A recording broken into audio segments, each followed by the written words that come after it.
తెలంగాణ ప్రభుత్వం విడుదల చేసిన 2022 టెట్ ఫలితాలలో రామయ్య కాంపిటేటివ్ కోచింగ్ సెంటర్ ప్రభంజనం. టెట్ పేపర్ 1లో 133 మార్కులతో స్టేట్ ఫస్ట్ ర్యాంక్ సాధించిన J Anjani. TET paper 2 maths science విభాగంలో 129 మార్కులు, 127 మార్కులతో స్టేట్ టాప్ ర్యాంకులు సాధించిన J Anjani N Saritha. TET paper 2 social studies విభాగంలో 122 మార్కులతో స్టేట్ టాప్ ర్యాంక్ సాధించిన ఏ మమత.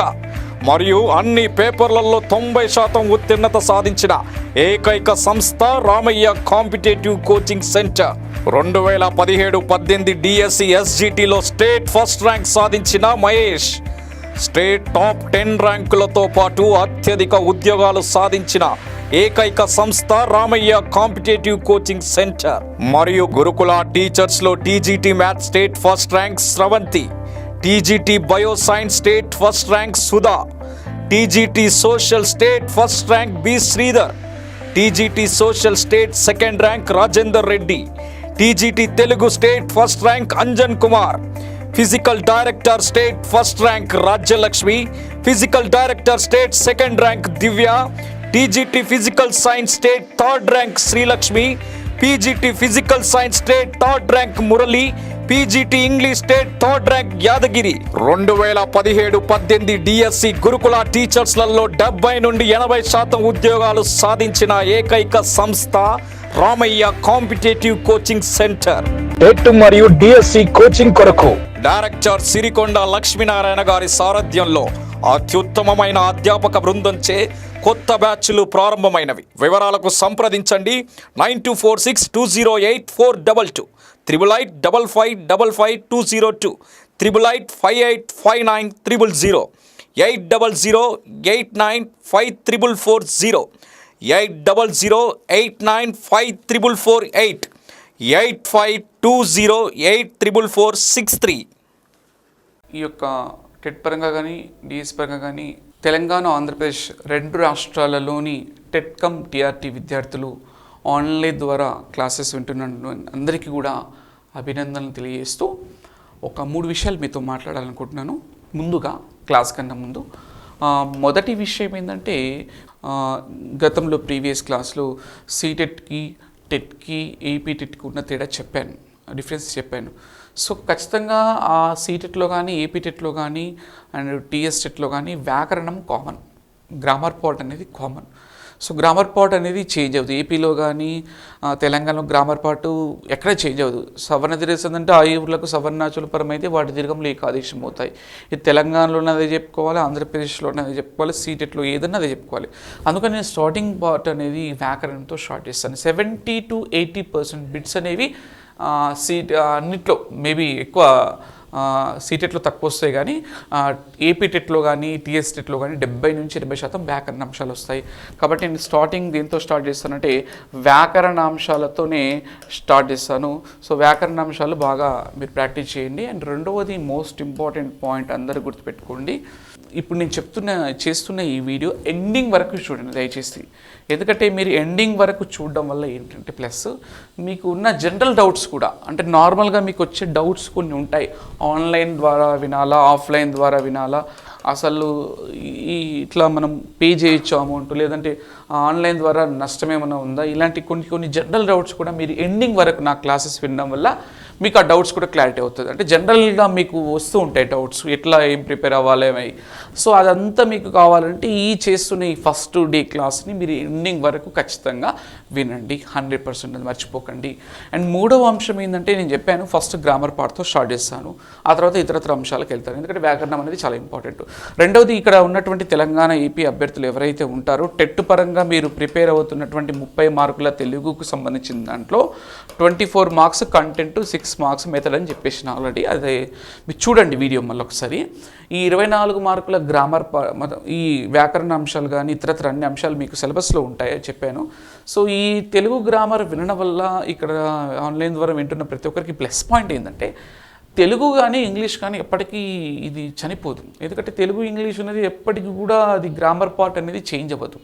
రేపు పొద్దున మీరు తెలుగు గ్రామర్ మీద పట్టు సాధిస్తే అంటే దాని మీద గ్రిప్ కనుక సంపాదిస్తే ఏ ఇంటర్నేషనల్ స్కూల్లోనూ ఏ కాన్సెప్ట్ స్కూల్లోనూ పని చేసుకుంటూ మీరు 15,000 నుంచి ఒక 30,000 సంపాదించుకోవచ్చు. ఎందుకంటే దాదాపు బీఎడ్ చేసిన వాళ్ళు బయోసైన్స్ బ్యాక్గ్రౌండ్, సోషల్ బ్యాక్గ్రౌండ్ ఉంటారు.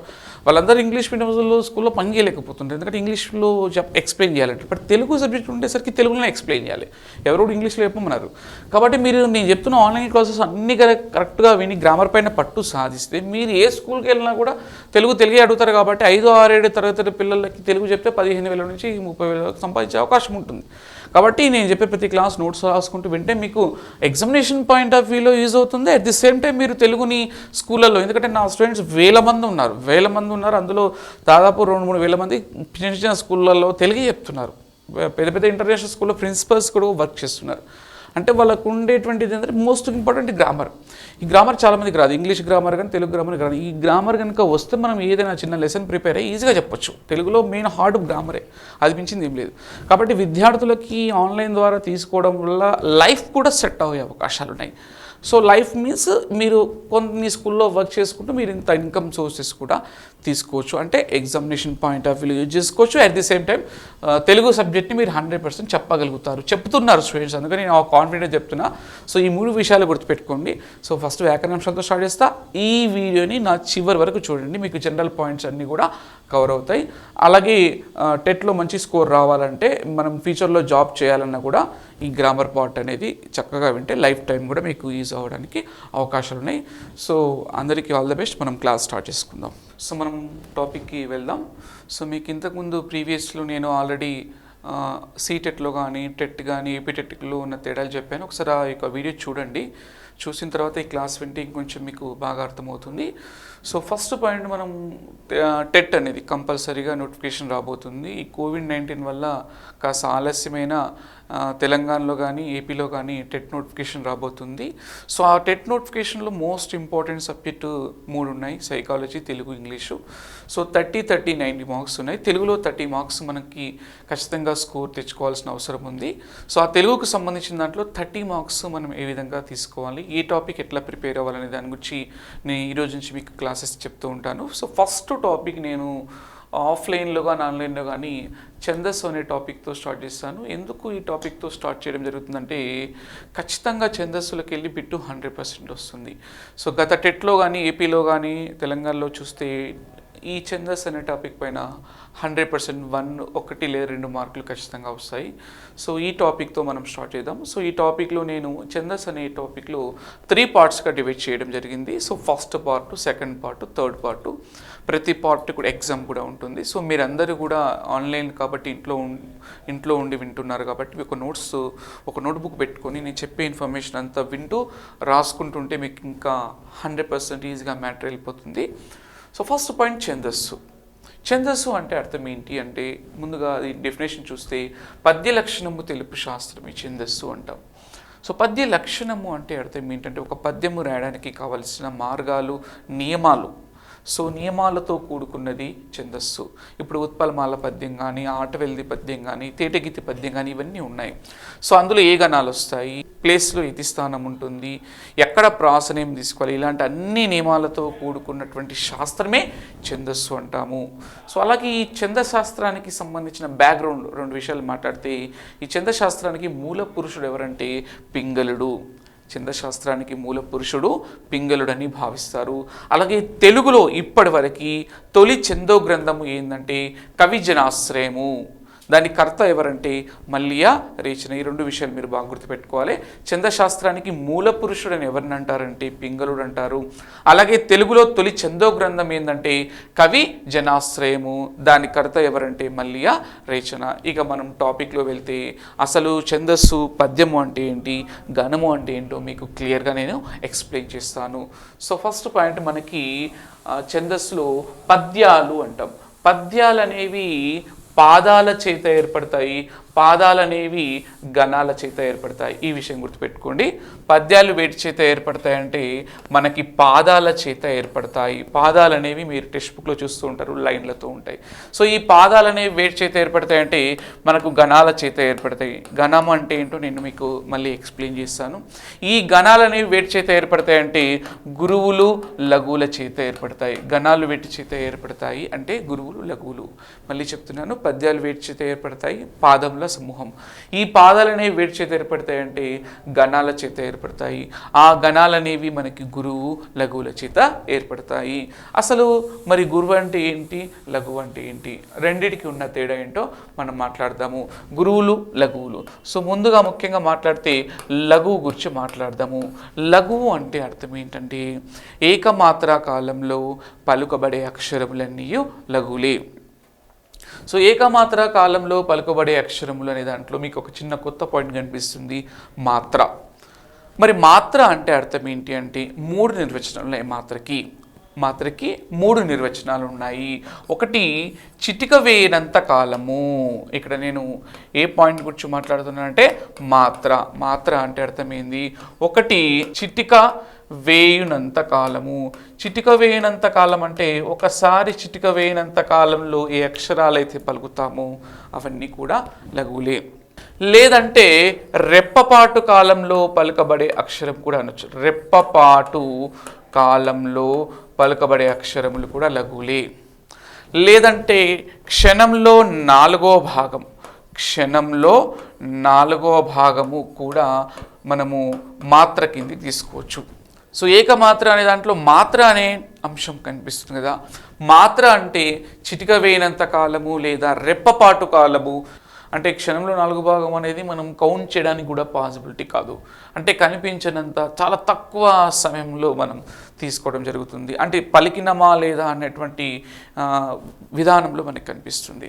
సో ఇది లఘువు. సో ఏకమాత్ర అన్నాం కాబట్టి లఘువుని ఎలా సూచిస్తామంటే ఈ విధంగా లఘువుని మనము సూచిస్తాము. అలాగే గురువు అనే విషయం గురించి మనం మాట్లాడితే గురువు అంటే ద్విమాత్రా కాలంలో పలుకబడే అక్షరములు. అంటే దీనికన్నా డబల్ అన్నమాట. సో ద్విమాత్ర కాలంలో పలకబడే అక్షరములన్నీ కూడా గురువులే. సో ద్వి అన్నాం కాబట్టి 1, 2. సో ఇది యాడ్ చేసుకుంటే మనకి ఏమైపోతుందంటే గురువు సింబల్ అలా వస్తుంది. సో లఘువుని ఇలా సూచిస్తాం మనము, గురువుని ఇలా సూచిస్తాము. సో మళ్ళీ చెప్తున్న లఘువు అంటే ఏకమాత్ర కాలంలో పలుకబడే అక్షరములు. గురువు అంటే ద్విమాత్ర కాలంలో పలుకబడే అక్షరములు. మాత్ర అంటే చిటిక వేయనంత కాలము లేదా రెప్పపాటు కాలము లేదా క్షణంలో 4వ భాగం. సో ఈ 2 విషయాలే కాకుండా ఇంకో 2 విషయాలు మనం నేర్చుకోవాలి. సో ఇందులో ప్లుతం అని కూడా ఉంటుంది. ప్లుతము అంటే అరమాత్రా కాలంలో పలకబడే అక్షరములన్నీ కూడా ప్లుతములని చెప్పొచ్చు. ఇక్కడ లఘువు గురువుతో పాటు ప్లుతం అనే అంశం కూడా నేర్చుకోవాలి. ప్లుతము అంటే త్రిమాత్రా కాలంలో, అరమాత్ర కాదు, త్రిమాత్రా కాలంలో పలకబడే అక్షరములు ప్లుతములు. త్రిమాత్ర అంటే గురువు కన్నా ఎక్కువ. ఇవి ఎక్కువ శాతము మనకి కై కానీ మై కానీ ఇవి చూడండి ఐత్వము ఔత్వంతో కూడుకున్న అక్షరములు ప్లుతములుగా స్వీకరించాలి. సో త్రిమాత్రా కాలంలో పలకబడే అక్షరములు ప్లుతములు. ఇవి ఐత్వము ఔత్వంతో ఉంటాయి. సో వీటిని మనం ఏ విధంగా తీసుకోవాలంటే ప్లుతముల కిందికి తీసుకోవాలి. ఈ 3 కాకుండా అంటే లఘువు గురువు ప్లుతమే కాకుండా వ్యంజనము అని కూడా ఉంటుంది. ఇది అరమాత్ర కాలంలో పలకబడే అక్షరము వ్యంజనములు. అంటే మనం లఘువు చూసాము, గురువు చూసాము, ప్లుతము చూసాము. ఇంకొకటి ఏంటంటే వ్యంజనములు అంటారు. అరమాత్రా కాలంలో అంటే లఘువు కన్నా తక్కువ. వ్యంజనములు అంటే అరమాత్రా కాలంలో పలకబడే అక్షరం. ఫర్ ఎగ్జాంపుల్ చూడండి, కు కానీ సు కానీ ను కానీ లు కానీ ఇవన్నీ కూడా లఘువు కన్నా తక్కువ టైంలో పలికేమా లేదా అన్నట్లు కనిపిస్తుంది. కు సు లు ఇవన్నీ కూడా వ్యంజనముల కిందికి వస్తాయి. సో ఇక్కడ ఒక విషయం గుర్తుపెట్టుకోవాలి, మిమ్మల్ని కొన్ని సందర్భాల్లో ఎగ్జామినేషన్ పాయింట్ ఆఫ్ వ్యూలో వ్యంజనములు అంటే అడగొచ్చు. అంటే పొల్లు హల్లు అని ఇలా కనిపిస్తుంది చూడండి, కు కానీ నువ్వు కానీ లు కానీ ఇవి పొల్లు హల్లు. ప్రశ్న ఇలా కూడా అడగచ్చు, పొల్లు హల్లు అనగా అనే క్వశ్చన్ అడగచ్చు. సో పొల్లు హల్లు అనగా అంటే అర్థం ఏంటంటే అచ్చులతో కలవని హల్లులు. ఇవన్నీ చూడండి, కు కానీ ఇప్పుడు చూడండి కు అనే అక్షరం ఉంది. కు అనే అక్షరానికి ఆ అనేటువంటి అచ్చు కలిస్తే ఏమవుతుందంటే కా అనేది ఉత్పన్నమవుతుంది, కా అనేది వచ్చేస్తుంది. అలాగే ను అనే అక్షరానికి ఆ అనేది యాడ్ అయితే ఏమవుతుంది, నా వస్తుంది. అంటే ఖచ్చితంగా ఈ హల్లులన్నింటి కూడా అచ్చులు కలవాల్సిందే.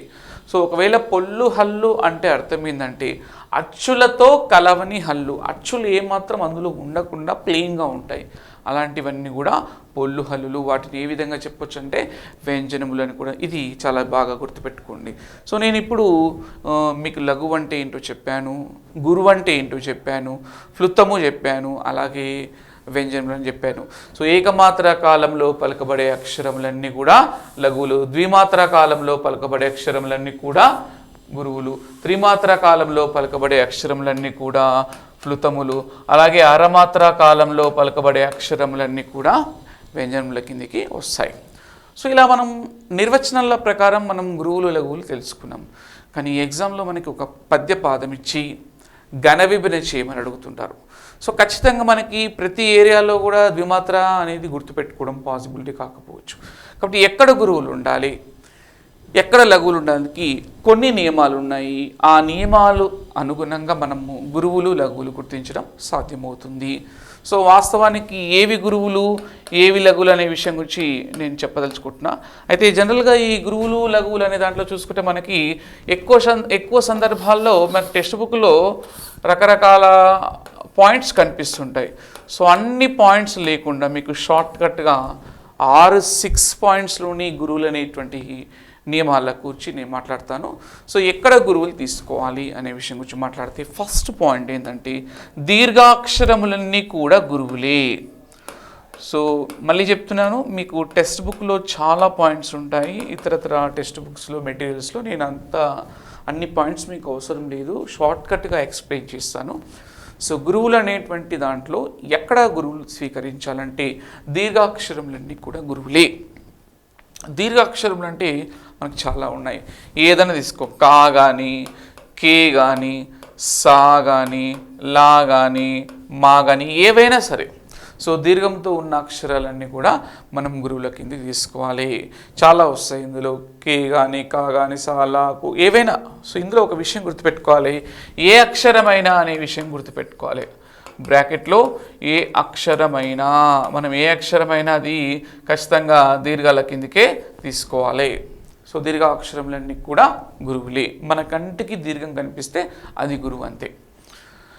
రెండవది చాలా ఇంపార్టెంట్ పాయింట్ ఏంటంటే సంయుక్త కామ ద్విత్వాక్షరముల కంటే ముందున్న అక్షరములు గురువులు. ఇది చాలా ఇంపార్టెంట్ పాయింట్. సంయుక్త కామ ద్విత్వాక్షరముల కంటే ముందున్న అక్షరములు. అసలు సంయుక్తాక్షరం అంటే ఏంటి, ద్విత్వాక్షరం అంటే ఏంటో మనం మాట్లాడదాం. సంయుక్తాక్షరము అంటే ఒక హల్లుకు వేరే ఒత్తు పరమవ్వడం, ద్విత్వాక్షరం అంటే ఒక హల్లుకు అదే ఒత్తు పరమవ్వడం. సో ఇక్కడ చెప్పదలుచుకున్న పాయింట్ ఏంటంటే సంయుక్తాక్షరము ద్విత్వాక్షరములు కావు గురువులు, దానికన్నా ముందున్నవి. ఫర్ ఎగ్జాంపుల్ విద్య అనేటువంటిది ఒక పదం ఉంది, ఇందులో ఏది సంయుక్తాక్షరం అంటే దాకు యావత్తు పరమైంది, ఒక హల్లుకు వేరే ఒత్తు పరమైతే సంయుక్తాక్షరం. అలా కాకుండా ఒక హల్లుకు అదే ఒత్తు పరమైతే అది ద్విత్వాక్షరం అవుతుంది. ఇది సంయుక్తాక్షరము, అది ద్విత్వాక్షరము. అలాగే అమ్మ అనే పదం ఉంది, అమ్మ అనే దాంట్లో మా అనేది ద్విత్వాక్షరము. అలాగే రమ్య అనేటువంటి పదం ఉంది, రమ్య అనే దాంట్లో ఇది సంయుక్తాక్షరం. ఒక హల్లుకు వేరే ఒత్తుపరమైతే సంయుక్తాక్షరము, ఒక హల్లుకు అదే ఒత్తుపరమైతే ద్విత్వాక్షరము. సో ఇక్కడ చెప్పదలుచుకున్న పాయింట్స్ ఏంటంటే సంయుక్త ద్విత్వాక్షరములు గురువులు కాదు, దానికన్నా అన్నీ కూడా గురువులే. సో చూడండి, ఇక్కడ మనకి రమ్య అనే దాంట్లో ఈ మ్యా అనేది సంయుక్త అక్షరం, దీనికన్నా ముందు ఉన్నది గురువు అవుతుంది. విద్య అనే దాంట్లో వి గురువు అవుతుంది, అక్క అనే దాంట్లో ఆ గురువు అవుతుంది, అమ్మ అనే దాంట్లో ఆ గురువు అవుతుంది. మరి ఇవేమవుతాయి అనేది తర్వాత మాట్లాడను. మరి ఇది మ్యా ఏమవుతుంది సార్, ఇదేమవుతుంది అది తర్వాత క్లాస్లో నేను ఎక్స్ప్లెయిన్ చేస్తాను. మీరు ఈ పాయింట్ మాత్రమే గుర్తుపెట్టుకోండి, సంయుక్త కామాదిత్వ అక్షరముల కంటే ముందున్న అక్షరములు గురువులు. సో ఇందులో ఇంకో చిన్న పాయింట్ గుర్తుపెట్టుకోవాలి, సంశ్లేషాక్షరం అని కూడా వస్తుంటుంది. సో అది ఇంటర్నల్గా మీరు గుర్తుపెట్టుకోండి. సంశ్లేషాక్షరం అంటే ఒక హల్లుకు ఒకటి కన్నా ఎక్కువ పరమవుతాయి. ఫర్ ఎగ్జాంపుల్ జ్యోత్స్న అనే పదం ఉంది, జ్యోత్స్న అనే దాంట్లో తాకు సావత్తు పరమైంది, నావత్తు పరమైంది, కాబట్టి ఇది సంశ్లేషాక్షరంగా భావించాలి. సో దానికన్నా ముందు ఉన్నది కూడా మనం గురువ తీసుకోవాలి. దాన్ని కూడా మనము సంయుక్త ద్విత్వాక్షర పాయింట్లోనే యాడ్ చేసుకోవాలి. సో సంయుక్త కామ ద్విత్వాక్షరముల కంటే ముందున్న అక్షరములన్నీ కూడా గురువులే. సో ఏ సంయుక్తాక్షరం తీసుకున్నా, ఏ ద్విత్వాక్షరం తీసుకున్నా. అయితే ఇక్కడ ఒక పాయింట్ గుర్తుపెట్టుకోవాలి. కొన్ని సందర్భాలలో ఈ పాయింట్ గుర్తుపెట్టుకోండి. సెకండ్ పాయింట్లో 1-2 సందర్భాల్లో గురువు కాదు. అది ఎందుకు కాదనేది నేను లాస్ట్ థర్డ్ పార్ట్లో ఎక్స్ప్లెయిన్ చేస్తాను. సంయుక్త కామ ద్విత్వాక్షరముల కంటే ముందున్న అక్షరములు 99.9% గురువులే, కానీ 1-2 చోట్ల కావు. ఎందుకు కాదనేది ఇప్పుడు మీరు చెప్తే కన్ఫ్యూజ్ అవుతారు, కాబట్టి నేను లాస్ట్లో థర్డ్ పార్ట్లో దాన్ని ఎక్స్ప్లెయిన్ చేస్తాను. సో ఆ పాయింట్ మీరు ఖచ్చితంగా గుర్తుపెట్టుకోండి. అండ్ మూడవది ఇక్కడ దీర్ఘాక్షరములు అండ్ అలాగే నెక్స్ట్ సంయుక్త కామ ద్విత్వాక్షరముల కంటే ముందున్న అక్షరములు. సో అండ్ థర్డ్ పాయింట్ ఏంటంటే నిండు సున్నతో కూడిన అక్షరములు. థర్డ్ పాయింట్ ఏంటంటే నిండు సున్నతో కూడిన అక్షరములు. నిండు సున్నతో కూడిన అక్షరములు అంటే మనకి పద్యాల్లో కానీ ఇతరత్ర కానీ నిండు సున్నాలు కనిపిస్తుంటాయి. ఫర్ ఎగ్జాంపుల్ అందము ఉంది, అందము కానీ అలాగే విందము, ఇది ఏదైనా తీసుకోండి, చందము, అలాగే మందమన్నం, మందము. సో ఇలా ఎక్కడైతే నిండు సున్నా కనిపిస్తుంది, ఇప్పుడు అమ్మ కనిపిస్తుంది, సో ఇది నిండు సున్నా కాబట్టి గురువు తీసుకోవాలి. అలాగే చందం అనే దాంట్లో 2 చోట్ల ఉంది, చెమ్ము ఉంది, దమ్ము ఉంది, సో 2 గురువులే. మందం అనే దాంట్లో మమ్ ఒకటే గురువు అవుతుంది. అట్లా బంధం తీసుకుందాం. సో బంధం తీసుకున్నప్పుడు బమ్ము దమ్ము 2 గురువులు అవుతాయి. ఎక్కడైతే మనకి నిండు సున్నా గుర్తొస్తుంది, నిండు సున్నా కనిపిస్తుందో ఆ నిండు సున్నతో కలగలిపిన అక్షరాలు కూడా గురువులుగా స్వీకరించాలి. మొత్తం 3 పాయింట్స్ చెప్పాను. ఫస్ట్ పాయింట్ దీర్ఘాక్షరముల గురువులు, సెకండ్ పాయింట్ సంయుక్త కామద్విత్వాక్షరముల కంటే ముందున్న అక్షరములు గురువులు, అలాగే థర్డ్ పాయింట్ నిండు సున్నతో కూడిన అక్షరములన్నీ కూడా గురువులే. అలాగే నిండు సున్న గుర్తొచ్చిందంటే అందరికీ ఖచ్చితంగా ఇంకోటి గుర్తు రావాలి, విసర్గతో కూడిన అక్షరములు కూడా గురువులే. విసర్గతో కూడిన అక్షరములు. విసర్గ అంటే అందరికీ తెలిసే ఉంటుంది. ఎలా ఉంటుందంటే 2 సున్నాలు ఉంటాయి. విసర్గతో కూడిన అక్షరం దుఃఖము అన్నాం అనుకోండి, దుహు, అలాగే అహ, అలాగే కహ, అలాగే సహ, నహ, లహ, ఇవన్నీ కూడా ఎక్కడైతే 2 సున్నాలు ఉంటాయో అవన్నీ కూడా విసర్గ. సో ఇవన్నీ కూడా మనము గురువుల కిందకి తీసుకోవాలి. విసర్గతో కూడుకున్న అక్షరములన్నీ కూడా గురువులే అవుతాయి. ఇది మనం 4th పాయింట్ కింద తీసుకుంటాం. అలాగే ఇది కాకుండా మనకి పొల్లు హల్లుతో కూడిన అక్షరములు కూడా గురువులే. పొల్లు హల్లుతో కూడిన అక్షరములు గురువులు. పొల్లు హల్లుతో కూడిన అక్షరములు అంటే ఇంతకుముందు చెప్పాను మీ క్లాసులో. పొల్లు హల్లు అంటే చున్న అనేటువంటిది ఉంది. చున్న అనేటువంటి దాంట్లో ఏది పొల్లు అంటే నువ్వు పొల్లు హల్లు. అలాగే విన్ కానీ, నన్ కానీ, చుయ్ అనేటువంటి పదం కానీ, ఇట్లాంటివన్నీ కూడా చున్ కానీ, విన్ కానీ, నన్ కానీ, చుయ్, ఇలాంటివన్నీ అంటే ఈ పొల్లు హల్లు కాదు, పొల్లు హల్లుతో కూడిన అంటే దానితో కలిసిన అక్షరములు కూడా గురువులు అవుతాయి. పొల్లు హల్లు అనేది కార్నర్లో కనిపిస్తుంది, చూసారా? సో పొల్లు హల్లుతో కూడిన, కలిపిన ఆ అక్షరాలు అంటే ఈ రెండింటిని మనము గురువు కిందకే తీసుకోవాలి. ఇది గురువే, ఇది కూడా గురువే. మనం టెక్స్ట్ బుక్లో పద్యాలు చూస్తుంటాం. ఆ పద్యాలలో ప్రతి పద్యంలో కూడా మనకి పొల్లు హల్లులు కనిపిస్తున్నాయి. ఒక చిన్న పద్యం చెప్తాను, దాంట్లో పొల్లు హల్లులు మీరు చూసుకోండి. ఎన్నో పొల్లు హల్లులు ఉంటాయి. ఇలా తలమే బ్రహ్మకునైన నీనగ మహత్వం బిన్న నీనియడం కల చోద్యంబులు రేపు గన్గుని ఎదంగాకేమి నేడేగెదన్ నలిని బాంధవ భాను తప్త రవికాంతస్యందిని హారకందల చూత్కార పరంపరల్ పై పై మధ్యాహ్నముందిల్పిడి. చూడండి, గమనించండి, మీకు ఇందులో ఎన్ని పొల్లులు ఉన్నాయో. తలమే బ్రహ్మకునైన ఈనగ మహత్వం బెన్న నేనియడన్, డన్ అనేది కనిపిస్తుంది. కల చోద్యములు రేపు కన్గొని ఎదన్ కాక ఏమి నీడేగెదన్. సో చూడండి, ఇక్కడ మధ్య మధ్యలో పొల్లు హల్లు కనిపిస్తున్నాయి. అలాంటివన్నీ కూడా మనము గురువుల కిందకే తీసుకోవాలి. పొల్లు హల్లుతో కూడుకున్న అక్షరములన్నీ కూడా గురువులే. అండ్ చివరి 6th పాయింట్ ఏంటంటే ఆయిత్వము కామ ఔత్వముతో కూడుకున్న అక్షరములన్నీ కూడా గురువులే. ఆయిత్వము అండ్ ఔత్వంతో కూడుకున్న అక్షరములు. ఫర్ ఎగ్జాంపుల్ ఐత్వము ఔత్వం అంటే ఇంతకుముందు చెప్పా మీకు, కై అనేది ఉంది. ఇది ఐత్వం. అలాగే కౌ అనేది ఉంది, అలాగే నై కానీ నౌ కానీ ఇలాంటివన్నీ కూడా మనం గురువుల కింద తీసుకోవచ్చు. సై, సౌ, మై, అలాగే మౌ ఇవన్నీ కూడా. సో ఐత్వము ఔత్వం ఎక్కడైతే ఉంటాయో అవన్నీ కూడా గురువులే. సో కై, సై, మై, నై, వై ఇవన్నీ కూడా. సో ఇక్కడైతే ఐత్వము ఔత్వం కనిపిస్తున్నాయో అవన్నీ కూడా గురువులే. ఈ 6 పాయింట్స్ బాగా గుర్తుపెట్టుకుని గురువులు ఎక్కడ ఉన్నాయని దాంట్లో ఫస్ట్ పాయింట్ దీర్ఘాక్షరములు, రెండో పాయింట్ సంయుక్త ద్విత్వాక్షరముల కంటే ముందున్న అక్షరములు, మూడో పాయింట్ వచ్చేసి నిండు సున్నతో కూడిన అక్షరములు అండ్ అలాగే విసర్గతో కూడిన అక్షరములు, అలాగే పొల్లు హల్లుతో కూడుకున్న అక్షరములు, అలాగే ఐత్వము ఔత్వంతో కూడుకున్న అక్షరములన్నీ కూడా గురువుల కిందకి మనం తీసుకోవాలి. ఒక సంయుక్త ద్విత్వాక్షరముల కంటే ముందున్న అక్షరం దగ్గర చిన్న పాయింట్ ఉంది, నేను మీ క్లాస్లో ఎక్స్ప్లెయిన్ చేస్తాను. సో ఇవన్నీ గురువులు ఈ 6 పాయింట్స్ని గుర్తుపెట్టుకుంటారు. అలాగే నేను ఇంతకుముందు చెప్పాను లఘువులు. లఘువులు అంటే డెఫినేషన్ చెప్పానంటే ఏకమాత్ర కాలంలో పలకబడే అక్షరము లఘువులు. సో సింపుల్గా చెప్పాలంటే గురువులు కానివన్నీ లఘువులే. ఎక్కడైతే మనం గురువులు తీసుకున్నామో ఆ గురువులు కానివన్నీ కూడా లఘువులే. సో లఘువులో ఫస్ట్ పాయింట్ మనం ఏం తీసుకుంటామంటే దీర్ఘాక్షరములు గురువులు అని చెప్పాము. సో ఇక్కడ ఏం చెప్పొచ్చు అంటే హ్రస్వాక్షరములు లఘువులు అని చెప్పొచ్చు. హ్రస్వాక్షరములు లఘువులు. హ్రస్వాక్షరములు అంటే దీర్ఘములు కానివన్నీ లఘువులే.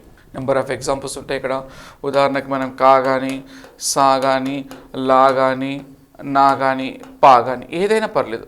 హ్రస్వం అంటే దీర్ఘము లేనటువంటివన్నీ కూడా లఘువులకి తీసుకోవాలి. అయితే ఇక్కడ ఇంకొక పాయింట్, ఇందులో టైప్ 1, టైప్ 2. ఫర్ ఎగ్జాంపుల్ ఇలా కాకుండా ఫా అని ఉంది, భా అని ఉంది. సో ఇవి కూడా మనం లఘువుల కిందకి తీసుకోవాలి. కింద జటాలు ఉంటాయి కదా, సో వాటిని కింద హ్రస్వాక్షరముల కిందకి భావించాలి. సో అందులో హ్రస్వాక్షరముల దాంట్లో మనకి ముఖ్యంగా ఏం కనిపిస్తున్నాయంటే ఇలాంటివి కాకుండా టైప్ 1, టైప్ 2లో ఫా కానీ, భా కానీ, ఇట్లాంటి ధా కానీ ఇట్లాంటి కింద జటాలు ఉంటాయి కదా, వీటిని కూడా మనం లఘువుల కిందకే తీసుకోవాలి. టైప్ 1, టైప్ 2 హ్రస్వాక్షరములు 2 రకాలుగా భావించాలి. నార్మల్గా ప్లెయిన్గా ఉన్నవన్నటువంటి లఘువులు అలాగే తీసుకోవాలి. అలాగే కింద జటాలు ఉన్నటువంటివి కూడా మనము హ్రస్వాక్షరముల కిందగా భావించాలి. ఇది లఘువుల్లో మొట్టమొదటి పాయింట్. సో సింపుల్గా చెప్పాలంటే రెండో పాయింట్ మనమే చెప్పొచ్చు. ఇంతకుముందు గురువుల్లో సెకండ్ పాయింట్ ఏం చెప్పాను, సంయుక్త ద్విత్వాక్షరముల కంటే ముందున్న అక్షరములు చెప్పాను. ఇప్పుడు సింపుల్గా మనము సంయుక్త ద్విత్వాక్షరములు లఘువులు అని చెప్పొచ్చు. సంయుక్త ద్విత్వాక్షరములు లఘువులు. సో దానికన్నా ముందున్నవేమో గురువులు, సంయుక్త ద్విత్వాక్షరములు లఘువు. ఫర్ ఎగ్జాంపుల్ ఇంతకుముందు అమ్మ అనేది తీసుకుందాం. అమ్మ అనేది తీసుకున్నప్పుడు ఏమైపోయింది, ఆ గురువు అయిపోయింది, మా ఏమైపోయింది, లఘువు అవుతుంది. విద్య అనేటువంటిది తీసుకున్నాం. విద్య అనే దాంట్లో వి గురువు అయితే ధ్యా ఏమవుతుంది, లఘువు అవుతుంది. చిన్న దాంట్లో చీ గురువు అవుతుంది, నా లఘువు అవుతుంది. ఏదైనా తీసుకోవచ్చు. ఎక్కడైతే సంయుక్త ద్విత్వాక్షరాలు కనిపిస్తాయో దానికన్నా ముందున్న గురువులు, ఆ సంయుక్త ద్విత్వాక్షరాలు మాత్రం లఘువుల కిందకి తీసుకోవాలి. ఇక్కడ చిన్న పాయింట్ గుర్తుపెట్టుకోవాలి విద్యార్థులందరూ. ఫర్ ఎగ్జాంపుల్ అమ్మ అనే పదం ఉంది, అమ్మ అనేటువంటి ఒక పదం వినిపిస్తుంటుంది, అలాగే చిన్న అనే ఒక పదం వినిపిస్తుంటుంది. సో ఇట్లాంటి సందర్భాల్లో చూడండి ఆటోమేటిక్గా ఆ అనేది గురువు అవుతుంది. సంయుక్తాక్షరము ద్విత్వాక్షరము రమ్య అనేది ఉంది, రమ్య అంటాం. రా గురువు అవుతుంది, చీ గురువు అవుతుంది. మళ్ళీ ఇక్కడ డౌట్ వస్తుంది. ఏం డౌట్ అంటే ఇది ద్విత్వాక్షరం సంయుక్తాక్షరం, వీటి లఘువు తీసుకోవాలా గురువు తీసుకోవాలా? అందుకనే నేను ఫస్ట్లో స్టార్టింగ్లో మీకు చెప్పాను, బ్రాకెట్లో చెప్పాను ఏ అక్షరమైనా. వాస్తవానికి సంయుక్త ద్విత్వాక్షరాలు లఘువులు కావాలి. ఒకవేళ సంయుక్త ద్విత్వాక్షరాలకి దీర్ఘం ఉంటే మాత్రం మళ్ళీ గురువు తీసుకోవాలి. ఈ పాయింట్ విద్యార్థులందరూ బాగా గుర్తుపెట్టుకోండి. సంయుక్త ద్విత్వాక్షరముల కంటే ముందున్న అక్షరములు గురువులు కన్ఫర్మ్.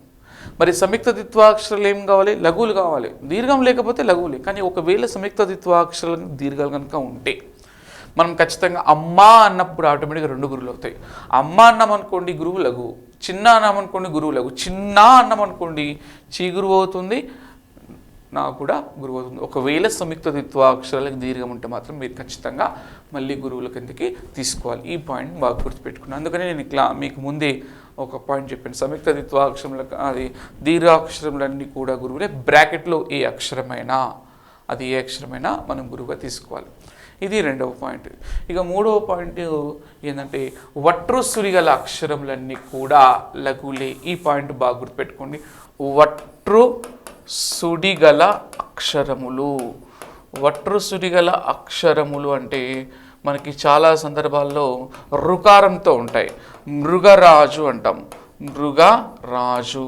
అలాగే క్రు కానీ కృదంతము, అలాగే సృ కానీ ఇట్లాంటివి ఏమైనా ఉంటాయి అంటే ఇది రుకారంతో ఉంది కాబట్టి చాలామంది ఏం చేస్తారంటే ఇదేదో సంయుక్తాక్షరం ద్విత్వాక్షరం అనుకుంటారు. కావు, వీటిని ఏమని చెప్పారంటే వట్రుసుడి గల అక్షరములు అంటారు. ఇలాంటివి లఘువులుగా తీసుకోవాలి. సో వీటిని మనము ఒత్తులుగా అలాగే ఇతర వాటిగా భావించకూడదు. దీనికి ఒక పేరు పెట్టారు, వట్రుసుడి గల అక్షరములు. ఇవి అన్నీ కూడా లఘువులే. ఇంకొక పాయింట్ గుర్తుపెట్టుకోవాలి, కొన్ని సందర్భాల్లో దీని దీర్ఘాలు కూడా ఉండొచ్చు. క్రూ కానీ ఇట్లా రు కానీ ఏదైనా దీర్ఘం ఒక యాడ్ అయింది అనుకోండి, అప్పుడు మళ్ళీ గురువు కింద తీసుకోవాలి. వాస్తవానికి వట్రుసుడి గల అక్షరములన్నీ లఘువులే. ఒకవేళ మనకి వట్రుసుడి గల అక్షరములు కూడా దీర్ఘం ఉంటే మళ్ళీ ఆ పాయింట్ అప్లై చేసుకోవాలి. దీర్ఘ అక్షరములు బ్రాకెట్లో ఏ అక్షరమైనా, సో మళ్ళీ ఆ పాయింట్ అప్లై చేయడంతో అది గురువులుగా మారిపోతాయి. సో ఈ పాయింట్ మీరు బాగా గుర్తుపెట్టుకోండి. వట్రుసుడి గల అక్షరములన్నీ కూడా లఘువులే. నార్మల్గా ఉంటే లఘువులు, ఒకవేళ దీర్ఘం వస్తే మాత్రం మళ్ళీ గురువు కిందికి తీసుకోవాలి. ఇలా మనకి గురువులకి 6 పాయింట్స్ ఉన్నాయి, లఘువులకి 3 పాయింట్స్ ఉన్నాయి. ఈ 6 పాయింట్స్, ఈ 3 పాయింట్స్ గుర్తుపెట్టుకుంటే మన అసలు ఏ పద్యమైనా ఈజీగా ఘన విభజన చేయడానికి అవకాశం ఉంటుంది. ఓకే, ఇంతకుముందు చెప్పినా కదా, ఇక్కడ మీకు 6 పాయింట్స్ కనిపిస్తున్నాయి చూడండి. మీరు రాసుకుంటున్న బుక్లో చూసుకొని రాసుకోండి ఒకసారి. గురువులు 6 పాయింట్స్లో సో ఫస్ట్ పాయింట్ దీర్ఘాక్షరములు గురువులు, సెకండ్ పాయింట్ సంయుక్త కామ ద్విత్వాక్షరముల కంటే ముందున్న అక్షరములు గురువులు, అలాగే నిండు సున్నతో కూడిన అక్షరములు, అలాగే విసర్గతో కూడిన అక్షరములు, అలాగే పొల్లు హల్లుతో కూడిన అక్షరములు, అలాగే ఐత్వము కామ ఔత్వంతో కూడిన అక్షరములన్నీ కూడా గురువులు. అలాగే లఘువులు ఫస్ట్ పాయింట్ రస్వాక్షరములు, అలాగే సంయుక్త ద్విత్వాక్షరములు, అలాగే వట్రుసుడి గల అక్షరములు. సో మొత్తం 6 + 3 పాయింట్స్.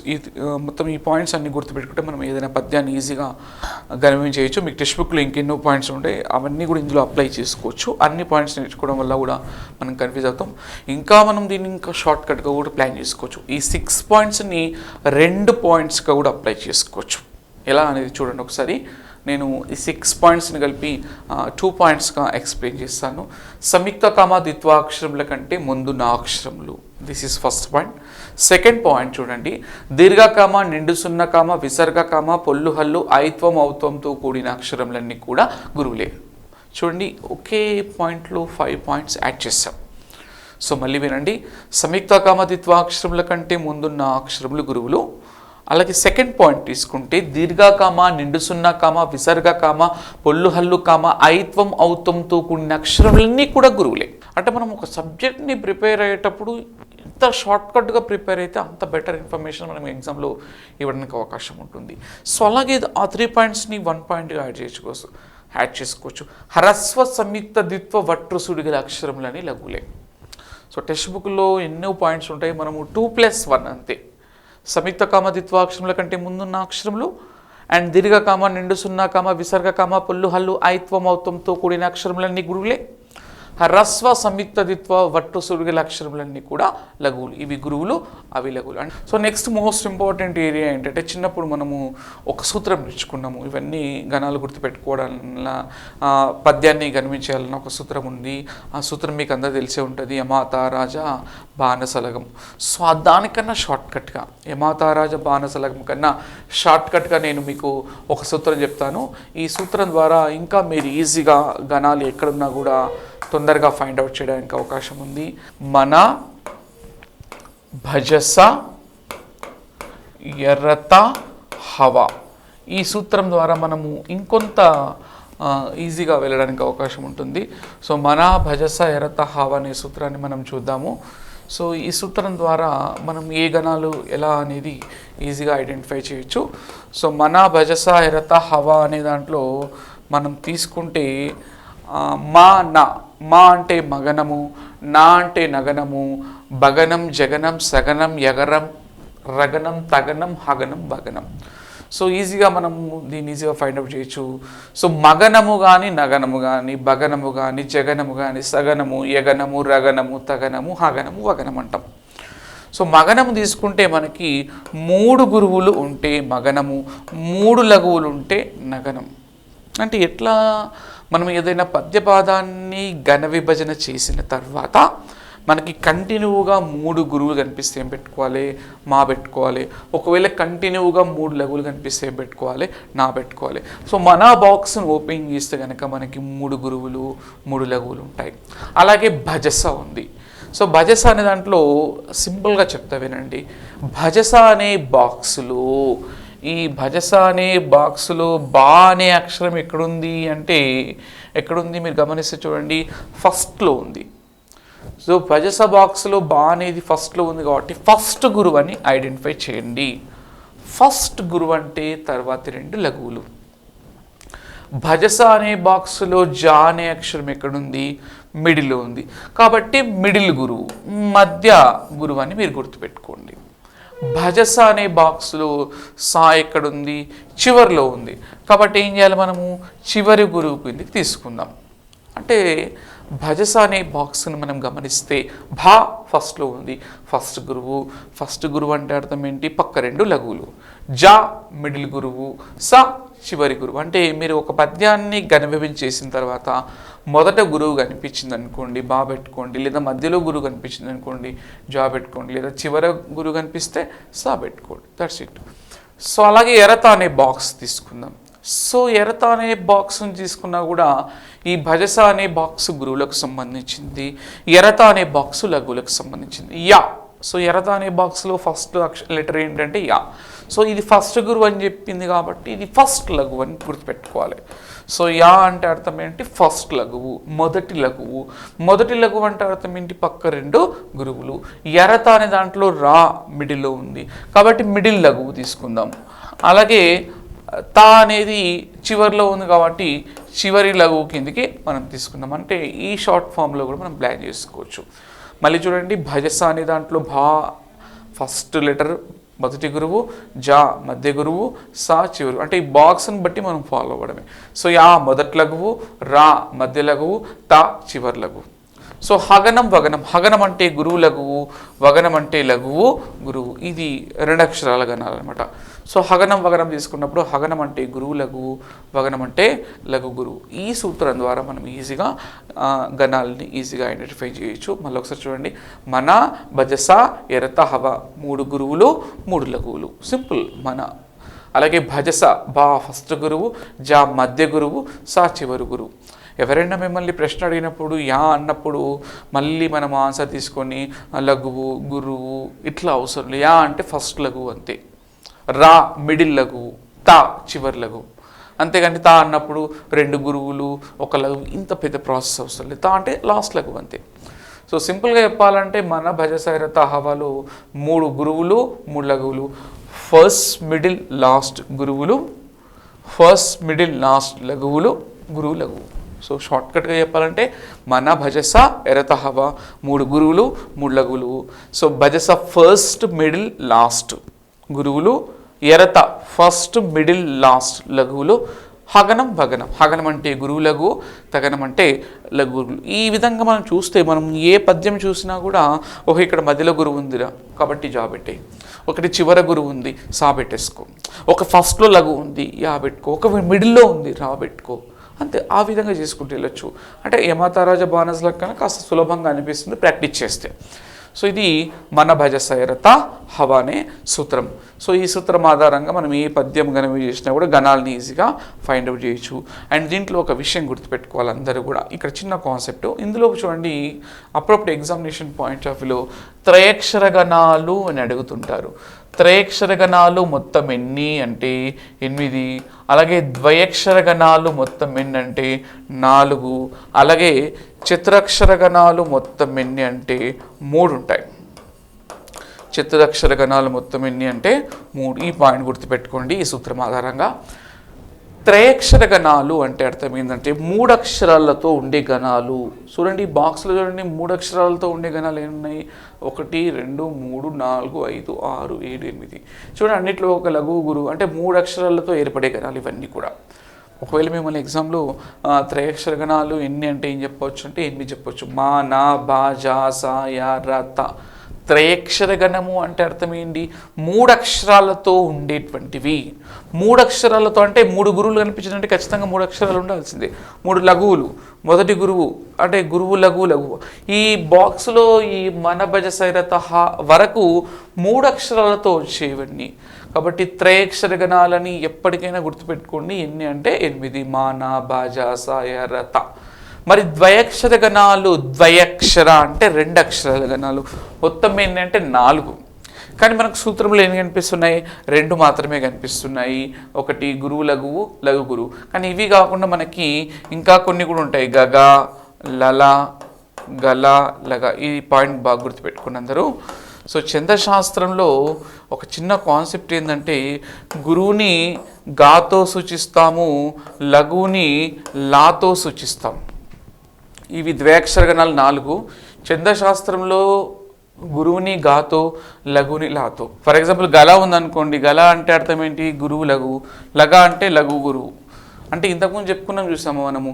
గలకు మరొక పేరే హగనము, లగకు మరొక పేరే వగనము. గమనించండి, ఇక్కడ ఒక సింగిల్గా గురువు ఉంటే దాన్ని గా అనొచ్చు, సింగిల్గా లఘు ఉంటే లా అనొచ్చు, గల. అలాగే లఘు గురువు అంటే లగ. అంటే ఇక్కడ మీరు గుర్తుపెట్టుకోవాల్సింది హగనము అన్న ఒకటే, గల అన్న ఒకటే, వగనము అన్న ఒకటే, లగ అన్న ఒకటే. అంటే ఒకే గురువుగా ఉంటే గా తీసుకోవచ్చు, ఒకటే లఘు ఉంటే లఘు తీసుకోవచ్చు, లా. సో గల గురువు లఘువు. అంటే మీరు గమనించాల్సింది ఏంటంటే గల లగ, గలకు మరొక పేరే హగనము, లగకు మరొక పేరే వగనము. మరి గగ ఉంది కదా, గగ అంటే అర్థం ఏంటి? 2 గురువులు. లల అంటే 2 లఘువులు. ఇవి అదనంగా కనిపిస్తాయి మనకి. సో కాబట్టి ఇక్కడ మనకి ద్వయాక్షర గణాలు మొత్తం ఏంటంటే 4 ఉన్నాయి. అందులో గగ, లల, గల, లగ. గగ అంటే 2 గురువులు, లల అంటే 2 లఘువులు, గల అంటే గురువు లఘువు, లగ అంటే లఘు గురువు. గలకు మరొక పేరే హగనము, అలాగే లగకు మరొక పేరే వగనము. ఇవన్నీ కూడా మనకి ద్వయాక్షర గణాల కిందకి వస్తాయి. మొత్తం ఏంటంటే మనం ఏం గుర్తుపెట్టుకోవాలి? 6గా 4గా గుర్తుపెట్టుకోవాలి. అలాగే చతురక్షర గణాలు మనకి మొత్తం ఏంటంటే 3 ఉన్నాయి. అవి మీకు నెక్స్ట్ క్లాస్లో ఎక్స్ప్లెయిన్ చేస్తారు. చతురక్షర గణాల గురించి మీకు తర్వాతి క్లాస్లో ఎక్స్ప్లెయిన్ చేస్తా, అంటే ఛందస్సు సెకండ్ పార్ట్లో ఎక్స్ప్లెయిన్ చేస్తాను. అంతవరకు మీరు ఈ యొక్క అంశాన్ని బాగా గుర్తుపెట్టుకోండి. సో అగైన్ మళ్ళీ త్రయాక్షర గణాలు మొత్తం ఎన్ని? 8: మాన బాజ సాయ రత. అంతే. ద్వయాక్షర గణాలు మొత్తం ఏంటి? సూత్రంలో 4 ఉన్నాయి. అవి కాకుండా మిగతావన్నీ 2 కనిపిస్తున్నాయి. గగ, లల, గల, లగ. గలకు మరొక పేరు హగనము, లగకు మరొక పేరు వగనము. ఎలా వచ్చిందంటే గురువుని గాతో సూచిస్తాము, లఘువుని లాతో సూచిస్తాము. సో గగ, లల అనేవి మనకి ఇతరత్ర వాటిలో కనిపిస్తాయి. కాబట్టి ఆ రెండింటిని కూడా గుర్తుపెట్టుకోవాలి. ఇది ద్వయాక్షర గణాలు. అలాగే చతురక్షర గణాలు మొత్తం ఎన్ని అంటే 3. అవి నల, నగ, సల అనేవి ఉంటాయి. ఇవి మీకు సెకండ్ పార్ట్లో ఎక్స్ప్లెయిన్ చేస్తాను. అంతవరకు మీరు 3 అని గుర్తుపెట్టుకోండి. ఇది మనకి సూత్రం. సో దీని తర్వాత మనకి మోస్ట్ ఇంపార్టెంట్ ఏంటంటే ఖచ్చితంగా మనకి సూత్రం తర్వాత మనం నేర్చుకోవాల్సిన అంశం ఏంటంటే 100% ఒక పద్యపాదం ఇచ్చి ఎగ్జామ్లో ఘన విభజన చేయమని అడుగుతుంటారు. అదే మనకి చాలా ఇంపార్టెంట్. ఒక పద్యపాదం ఇచ్చి ఎలా ఘన విభజన చేయాలి, ఏ విధంగా చేయాలనేది మీకు ఇప్పుడు ఎక్స్ప్లెయిన్ చేస్తాను. ఏదైనా ఒక పద్యపాదం ఇచ్చి దాన్ని ఘన విభజన చేసి గణాలు గుర్తించమని మ్యాక్సిమం ప్రశ్న ఇలాగే వస్తుంటుంది. ఫర్ ఎగ్జాంపుల్ ఇక్కడ పద్యం రాస్తా చూడండి. విద్య నిగూఢ, విద్య గుప్తమగు, విద్య నిగూఢ గుప్తమగు విత్తము, విద్య నిగూఢ గుప్తమగు విత్తము రూపము పూరుషాలికిన్. విద్య నిగూఢ గుప్తమగు విత్తము రూపము పూరుషాలికిన్ అనే ఒక పద్యపాదం ఇచ్చారు. సో ఇక్కడ గమనించండి మీరు, ఈ మొట్టమొదట ఈ పద్య పాదాన్ని మనం ఘనవిభజన చేయడం ఫస్ట్ రావాలి. మనకు ఘనవిభజన చేయాలంటే కొన్ని నియమాలు చెప్పాను. గురువులకి 6 నియమాలు, లఘువులకి 3 నియమాలు, దాన్ని షార్ట్కట్గా 2 నియమాలు ఒక నియమంగా తీసుకున్నాం. సింపుల్గా చూడండి. ఇప్పుడు ఇది ఏది వి అనేది ఏది విధంగా తీసుకోవాలంటే సింపుల్ కాన్సెప్ట్. ఇది ఇక్కడ ఏం కనిపిస్తుంది మనకి? సంయుక్త అక్షరం కనిపిస్తుంది. సో సంయుక్త కన్నా ముందుంది కాబట్టి ఆటోమేటిక్గా అది ఏమైపోతుంది? గురువు అయిపోతుంది. సంయుక్త ఫ్రంట్ అంతే, సంయుక్త అక్షరం కన్నా ముందుంది. సింపుల్గా తీసుకోవచ్చు. దీన్ని ఘనమే చేసేటప్పుడు మనం హడావిడిగా కాకుండా చాలా సింపుల్గా తీసుకోవచ్చు. సంయుక్త కన్నా ముందు ఉంది కాబట్టి గురువు. ఇది ఏమవుతుందంటే లఘు అవుతుంది. ఎందుకు లఘు అవుతుందంటే సంయుక్త అక్షరం. ఒకవేళ ఇక్కడ దీర్ఘం ఉన్నప్పుడు మళ్ళీ గురువు అవుతుంది, బట్ ఇక్కడ దీర్ఘం లేదు కాబట్టి ఆటోమేటిక్గా లఘు అవుతుంది. సో సింపుల్గా చూడండి, సంయుక్త ఫ్రంట్ గురువు, సంయుక్త అక్షరం లఘువు. ఈ విధంగా మనం ఒక నోట్బుక్లో రాసుకొని గరిమి చేస్తే ఈజీగా వస్తుంది. సంయుక్త ఒత్తులు ఇవన్నీ చెప్పకూడదు మనం. సంయుక్త ఫ్రంట్ గురువు, సంయుక్త లఘువు. మరి ఇదేమవుతుందంటే ఇది సింపుల్, దీర్ఘం లేదు కాబట్టి రస్వాక్షరం కాబట్టి సింపుల్గా లఘువు. సో రస్వ లఘువు, రస్వాక్షరం లఘువు. గు అనేది దీర్ఘం ఉంది కాబట్టి కంపల్సరీగా ఏం చేస్తాం మనము గురువుగా స్వీకరిస్తాము. డా ఇంతకుముందు చెప్పాను మీకు రస్వాక్షరంలో టైప్ 1 టైప్ 2 అంటే కింద జటాలు ఉన్నా కూడా మనం రస్వాక్షరముల కిందగా భావించాలి. సో అది లఘువుగా తీసుకోవాలి. సో ఇది నీ రస్వాక్షరమే, గు దీర్ఘాక్షరము, రస్వాక్షరం. గుప్తమగు, పాకు తావత్తు పరమైంది కాబట్టి ఏ అక్షరం అవుతుంది? అది సంయుక్త అక్షరం అవుతుంది. సో ఆటోమేటిక్గా సంయుక్త అక్షరం కన్నా ముందున్న అక్షరం గురువు, సంయుక్త ఫ్రంట్ గురువు. మళ్ళీ ఇది తా ఏమవుతుంది? సంయుక్త అక్షరం, సో లఘువు. మగు, మా అనేది రస్వాక్షరం, గు అనేది కూడా రస్వాక్షరం, దీర్ఘాలు లేవు కాబట్టి. ఇక్కడ విత్తము అనే పదం తీసుకోండి. విత్తము అన్నప్పుడు ఏమైపోయింది చూడండి, వి అన్నప్పుడు మనకు గురువు అయిపోతుంది. ఎందుకంటే తాకు తావత్తు పరమైంది, అది ద్విత్వాక్షరం, సంయుక్త అక్షరంగా ద్విత్వాక్షరం. సో ఆటోమేటిక్గా గురువు అయిపోతుంది. మళ్ళీ ద్విత్వాక్షరం ఏమైపోతుంది? లఘువు అవుతుంది. ఎక్కడైతే సంయుక్త ద్విత్వాక్షరాలు కనిపిస్తాయో దానికన్నా ముందునే ఇన్ని గురువులు, సో అవి లఘువుగా తీసుకుంటాం. మళ్ళీ ము, అది కామన్గా రస్వాక్షరం. రూపము, రూపంలో రూ గురువు అవుతుంది. పము, ఈ రెండు కూడా రస్వాక్షరంలే. పూరుషాలికిన్, పూ అనేది గురువు అంటే దీర్ఘం ఉంది కాబట్టి గురువు. రు దీర్ఘం లేదు లఘువు. షా దీర్ఘం ఉంది గురువు. లీ దీర్ఘం లేదు రస్వ. కిన్, ఈ పాయింట్ బాగా గుర్తుపెట్టుకోండి, అది పొల్లు హల్లుతో కూడిన అక్షరం. మీకు గురువుల్లో 5th పాయింట్ చెప్పాను, పొల్లు హల్లుతో కూడిన అక్షరం ఏం చెప్పాను? గురువు కిందికి తీసుకోవాలి. ఈ విధంగా మనం గమనించాలి. అంటే ఫస్ట్లో మీకు కొంచెము ఇబ్బందిగా అన్నా ఆటోమేటిక్గా అది రాను మీకు ఏమైపోతుంది? చాలా సులభంగా అనిపిస్తుంది. కాబట్టి కొంచెం మనం ఆలోచనాపూర్వకంగా గమనిస్తే ఇది ఈజీగా కూడా మనం గమనించడానికి అవకాశం ఉంది. సో మళ్ళీ ఒకసారి చూడండి షార్ట్కట్గా, సంయుక్త ఫ్రంట్ గురువు, సంయుక్త లఘువు, హ్రస్వ లఘువు, దీర్ఘం గురువు, హ్రస్వ లఘువు, అట్లా షార్ట్కట్గా ప్లాన్ చేసుకోవాలి. సంయుక్త ఫ్రంట్ గురువు, సంయుక్త లఘువు, అలాగే హ్రస్వం లఘువు, హ్రస్వం లఘువు, ద్విత్వ ఫ్రంట్ గురువు అంటే ద్విత్వాక్షరం కన్నా ముందుంది. సో ద్విత్వాక్షరం లఘువు, హ్రస్వాక్షరము, దీర్ఘము, హ్రస్వము, హ్రస్వము, దీర్ఘము, హ్రస్వము, దీర్ఘము, హ్రస్వము, పొల్లు హల్లుతో కూడుకున్న అక్షరం. అంటే మనం గమనిస్తే చాలా ఈజీగా చేసుకోవచ్చు. ఎక్కువ శాతం మీకు ఏ పాదంలోనైనా దాదాపుగా దీర్ఘాక్షరాలు రస్వాక్షరాలే ఉంటాయి.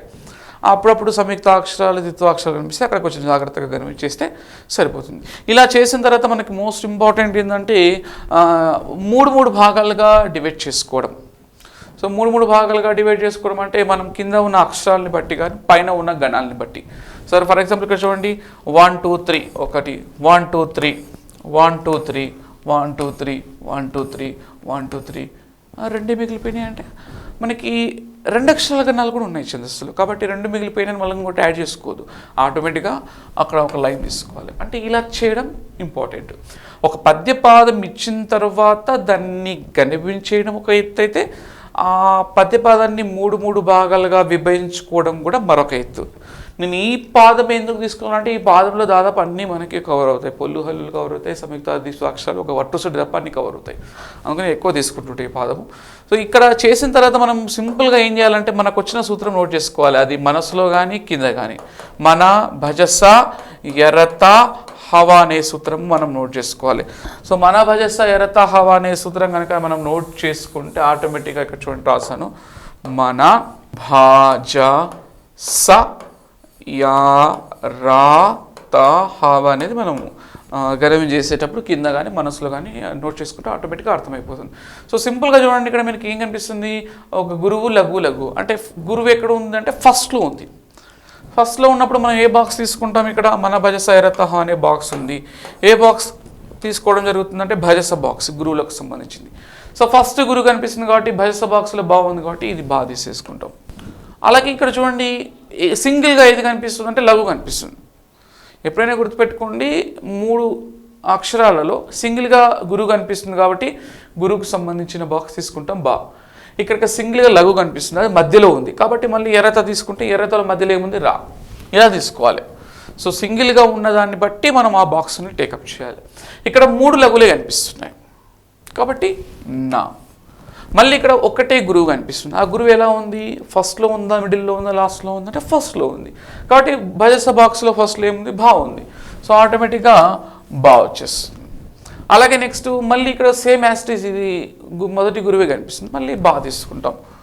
అలాగే మళ్ళీ అగైన్ ఇక్కడ మిడిల్లో లఘువు కనిపిస్తుంది. మిడిల్లో లఘువు అంటే ఏంటి, ఎర్రతలో రా. ఇట్లా మనం తీసుకుంటూ వెళ్ళాలి. అలాగే ఒక లఘువు ఒక గురువు, లఘువు గురువు ఉన్నప్పుడు హవా బాక్స్లో వా వస్తుంది. అంటే ఇలా మనం తీసుకుంటూ వెళ్ళాలి. ఎప్పుడైనా గణం చేసేటప్పుడు సింపుల్గా ఫస్ట్లో ఉందా, ఏదైతే గురువు కానీ లఘువు కానీ ఏదైతే ఫస్ట్లో ఉందా, మిడిల్లో ఉందా, లాస్ట్లో ఉందా. సో ఫస్ట్లో ఉంటే ఫస్ట్ గురువు ఉందనుకోండి బా తీసుకుంటాం, మధ్యలో ఉంటే జా తీసుకుంటాం, అంతే. సో ఆ పాయింట్ ఆఫ్ వ్యూలో మనం ఈజీగా చేసుకోవచ్చు. ఇక్కడ ఫస్ట్ గురువు కనిపిస్తుంది, ఒక గురువు 2 లఘువులు, ఆటోమేటిక్గా మొదట గురువు కనిపిస్తుంది కాబట్టి భా తీసుకున్నాము, మధ్యలో లఘువు కనిపిస్తుంది కాబట్టి రా తీసుకున్నాము, 3 లఘువులే కాబట్టి నా తీసుకున్నాము, మళ్ళీ ఫస్ట్ గురువు, మళ్ళీ ఫస్ట్ గురువు, మళ్ళీ మిడిల్ లఘువు అండ్ లాస్ట్ లఘువు. ఇంకొక విషయం ఏంటంటే ఇక్కడ ఈ ఉత్పలమాల కానీ చంపకమాల కానీ ఈజీగా కనుక చేయొచ్చు. ఒకటి తెలిస్తే మిగతావన్నీ ఈజీగా వెళ్ళిపోతుంటాం.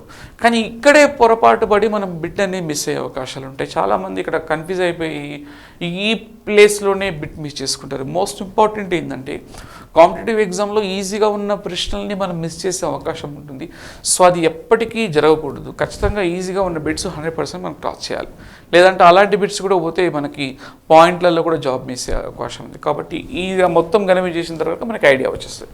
సో ఈ విధంగా ఏ పద్యమైనా, ఇది ఒక పద్యమే కాదు, ఏ పద్యమైనా ఏ పాదం ఇచ్చినా కూడా ఫస్ట్ మనం గురువు లఘువులు గుర్తించాలి మనకున్న 6 పాయింట్స్ 3 పాయింట్స్ ప్రకారం. ఆ తర్వాత ఏం చేయాలి, బాక్స్ మనకు వచ్చిన సూత్రాన్ని మిడిల్లో కానీ అది కింద కానీ మనసులో కానీ నోట్ చేసుకొని ఆటోమేటిక్గా ఇది ఫస్ట్లో ఉందా మిడిల్లో ఉందా అనేది దాన్ని బట్టి మనం ప్లాన్ చేసుకొని గణాలను తీసుకోవాలి. ఈ విధంగా ఒక పద్య పాదాన్ని గణితం చేయడం ఇంపార్టెంట్. నెక్స్ట్ మోస్ట్ ఇంపార్టెంట్ ఏంటంటే ఈ దానికన్నా ముందు మనం ఒక విషయం గుర్తుపెట్టుకోవాలి. మనకి పద్యాలు అనేవి 3 రకాలుగా తీసుకోవడం జరిగింది. ఒకటి మనకి వృత్తాలు కానీ జాతులు కానీ ఉపజాతులు. ముఖ్యంగా పద్యాలు ఎన్ని రకాలంటే 3 రకాలు: వృత్తాలు, జాతులు, ఉపజాతులు. సో వృత్తాలలో ముఖ్యంగా ఎగ్జామినేషన్ పాయింట్ ఆఫ్ వ్యూలో ఉత్పలమాల కానీ చంపకమాల కానీ శార్దూలం కానీ మత్తెబం కానీ వస్తాయి. మత్త కోకిల కూడా ఉంటుంది. ఇంకా ఇవి కాకుండా ఇంకా చాలా ఉంటాయి. మనకి సిలబస్ ప్రకారం తీసుకుంటే మోస్ట్ ఇంపార్టెంట్ 4: ఉత్పలమాల, చంపకమాల, శార్దూలము, మత్తెబం. ఈ 4 చాలా ఇంపార్టెంట్. కుదిరితే మత్త కోకిల కూడా చదువుకుంటే బాగుంటుంది. అలాగే నెక్స్ట్ జాతులు తీసుకుంటే 2 ఉంటాయి: కందము అండ్ ద్విపద. కందము అండ్ ద్విపద. అలాగే ఉపజాతులు మొత్తం ఎన్ని ఉన్నాయంటే 3 ఉన్నాయి: ఆట వెలది కానీ, తేటగీతి కానీ, సీసం కానీ. ఉపజాతులు మొత్తం 3: ఆట వెలది, తేటగీతి, సీసం. సో నేను ఈరోజు ఫస్ట్ పార్ట్ ఎక్స్ప్లెయిన్ చేసిన ఛందస్సు నేను 3 పార్ట్స్గా డివైడ్ చేసుకున్నాను చెప్పాను కదా. సో ఫస్ట్ పార్ట్లో కేవలం 4 మాత్రమే వస్తాయి: ఉత్పలమాల, చంపకమాల, శార్దూలము, మత్తెబం. మీరు ఏదైనా టెక్స్ట్ బుక్ తీసుకోండి, ఒక పద్యం కన్నా ముందు కనిపిస్తుంది ఊ కనిపిస్తుంది అక్షరం ఉత్పలమాల, చం కనిపిస్తుంది చంపకమాల, సి కనిపిస్తుంది సీసము, తే కనిపిస్తుంది తేటగీతి. అంటే ఇట్లా క్లియర్గా మనకి కనిపిస్తుంటాయి తేటగీతి అని. అలాగే కమ్ కనిపిస్తుంది కందము. అట్లాగే పద్యాలకి సంబంధించిన పేర్లు. పోబోయేటువంటి అంశాలు ఏంటంటే మనకు 4 అంశాలు మాట్లాడదాం: ఉత్పలమాల, చంపకమాల, శార్దూలము, మత్తెబం. సో ఖచ్చితంగా ఇవి ఈజీగా ఉంటాయి. ఉత్పలమాల చంపకమాలలో పెద్ద కష్టమైంది కాదు. కానీ ఇవి నేర్చుకున్న తర్వాతనే మనం ఆట వెల్ది కానీ తేటగీతి కానీ సీసం నేర్చుకోవాలి. మోస్ట్ ఇంపార్టెంట్ ఏంటంటే చాలామంది విద్యార్థులు ఉత్పలమాల చంపకమాల దగ్గరే అయిపోతారు. ఈ కంద పద్యం కానీ, ఈ ద్విపద కానీ, ఆటవెల్ది కానీ, తేటగీతి కానీ చాలామందికి రావు. సో ఖచ్చితంగా ఈ పార్ట్ కనుక కరెక్ట్గా వింటే 100% మీరు ఆ ఆటవెల్ది కానీ తేటగీతి కానీ ఈజీగా చేయొచ్చు. అందుకని గుర్తుపెట్టుకోండి, ఈ క్లాస్ మొత్తం ఎండింగ్ దాకా వినండి. మీకు టోటల్గా క్లారిటీ వస్తుంది. నెక్స్ట్ ఏంటి అనే విషయం ఈజీగా అర్థమవుతుంది. ఎప్పుడైతే వృత్తజాతికి సంబంధించిన పద్యాలు పర్ఫెక్ట్ అవుతామో ఆఫ్టర్ ఆట వెళ్ళి తేటగితే ఈజీగా మనకి రావడానికి అవకాశం ఉంది. సో ఇది మనం గణన చేసాం. నెక్స్ట్ ప్రాసెస్ ఏంటంటే నేను చెప్పాను కదా పద్యాలు 3 రకాలు, అందులో వృత్తాలని చెప్పాను కదా, దాంట్లో ఉత్పలమాల గురించి షార్ట్కట్గా మాట్లాడితే ఉత్పలమాల పద్యానికి సంబంధించిన దాంట్లో దాని లక్షణాల గురించి మాట్లాడితే ఒకటి ఉత్పలమాల ఏ జాతికి సంబంధించిందంటే వృత్త జాతికి సంబంధించింది. వృత్త జాతికి సంబంధించిందంటే అర్థం ఏంటంటే రిపీట్ అవ్వడం. ఫర్ ఎగ్జాంపుల్ భరణభబరం అనేది ఫస్ట్ పాదంలో ఉంది, రెండవ పాదంలో కూడా భరణభబరవ, మూడవ పాదంలో కూడా భరణభబరవ, ఇట్లాగా రిపీట్ అవుతుంటాయి. సో నేను మళ్ళీ ఎక్స్ప్లెయిన్ చేస్తాను అనుకోండి. సో ఉత్పలమాల ఏ జాతికి సంబంధించిన వృత్త జాతికి సంబంధించింది. ఇందులో ఎన్ని పాదాలు ఉంటాయంటే 4 పాదాలు ఉంటాయి. సెకండ్ పాయింట్ ఏంటంటే 4 పాదాలు ఉంటాయి. 4 పాదాలు అంటే 4 లైన్లు. మీరు దాదాపుగా ఏ పద్యం తీసుకున్నా కూడా 4 పాదాలే ఉంటాయి, ఒక ద్విపదలో తప్ప. అండ్ థర్డ్ పాయింట్ ఏంటంటే భరణ భబరవ అనే గణాలు వస్తాయి.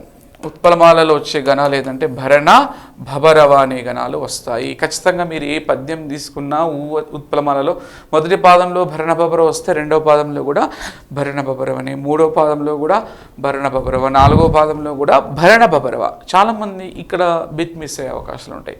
ఉత్పలమాలలో ఏ గణాలు ఉంటాయని క్వశ్చన్ అడిగినప్పుడు ఈ బిట్లో కూడా వాడు కాంప్లికేటెడ్గా అడగవచ్చు. ఎలా అంటే ఉత్పలమాలలోని గణాలు ఆప్షన్ ఏ భరణ భబరవ, ఆప్షన్ బి భరణ సబరవ, ఆప్షన్ సి భరణ రబరవ, ఆప్షన్ డి భరణ లబరవ. అంటే ఇట్లా అడిగినప్పుడు మనకి భరణ అనేది గుర్తుంటుంది, కానీ భబరవ దగ్గర సబరవన భబరవన ఇట్లాంటి కన్ఫ్యూజ్ అయ్యే అవకాశాలు ఉన్నాయి. కాబట్టి ఖచ్చితంగా విషయం ఇట్లాంటి ఈజీగా ఉన్న అంశాలు కూడా మనం పర్ఫెక్ట్గా నేర్చుకోవాలి. భరణ భబరవ అని మైండ్లో బాగా గుర్తుపెట్టుకోవాలి. అక్కడికి వెళ్ళాక సబరవ రబరవ లబరవ అనేసరికి అది ఏ రవనో అర్థం కాని పరిస్థితులు. అందుకని విద్యార్థులు ఇట్లాంటి విషయంలో చాలా జాగ్రత్తగా ఉండాలి. ఉత్పలమాలలో 4 పాదాలలో వచ్చే గణాలు ఏంటంటే భరణ భబరవ, ఇది థర్డ్ పాయింట్. అలాగే ఫోర్త్ పాయింట్ ఏంటంటే ఎత్తి స్థానము అనేది చాలా ఇంపార్టెంట్. ఎత్తి అంటే అర్థం ఏంటంటే విరామము లేదా విశ్రాంతి అంటాము.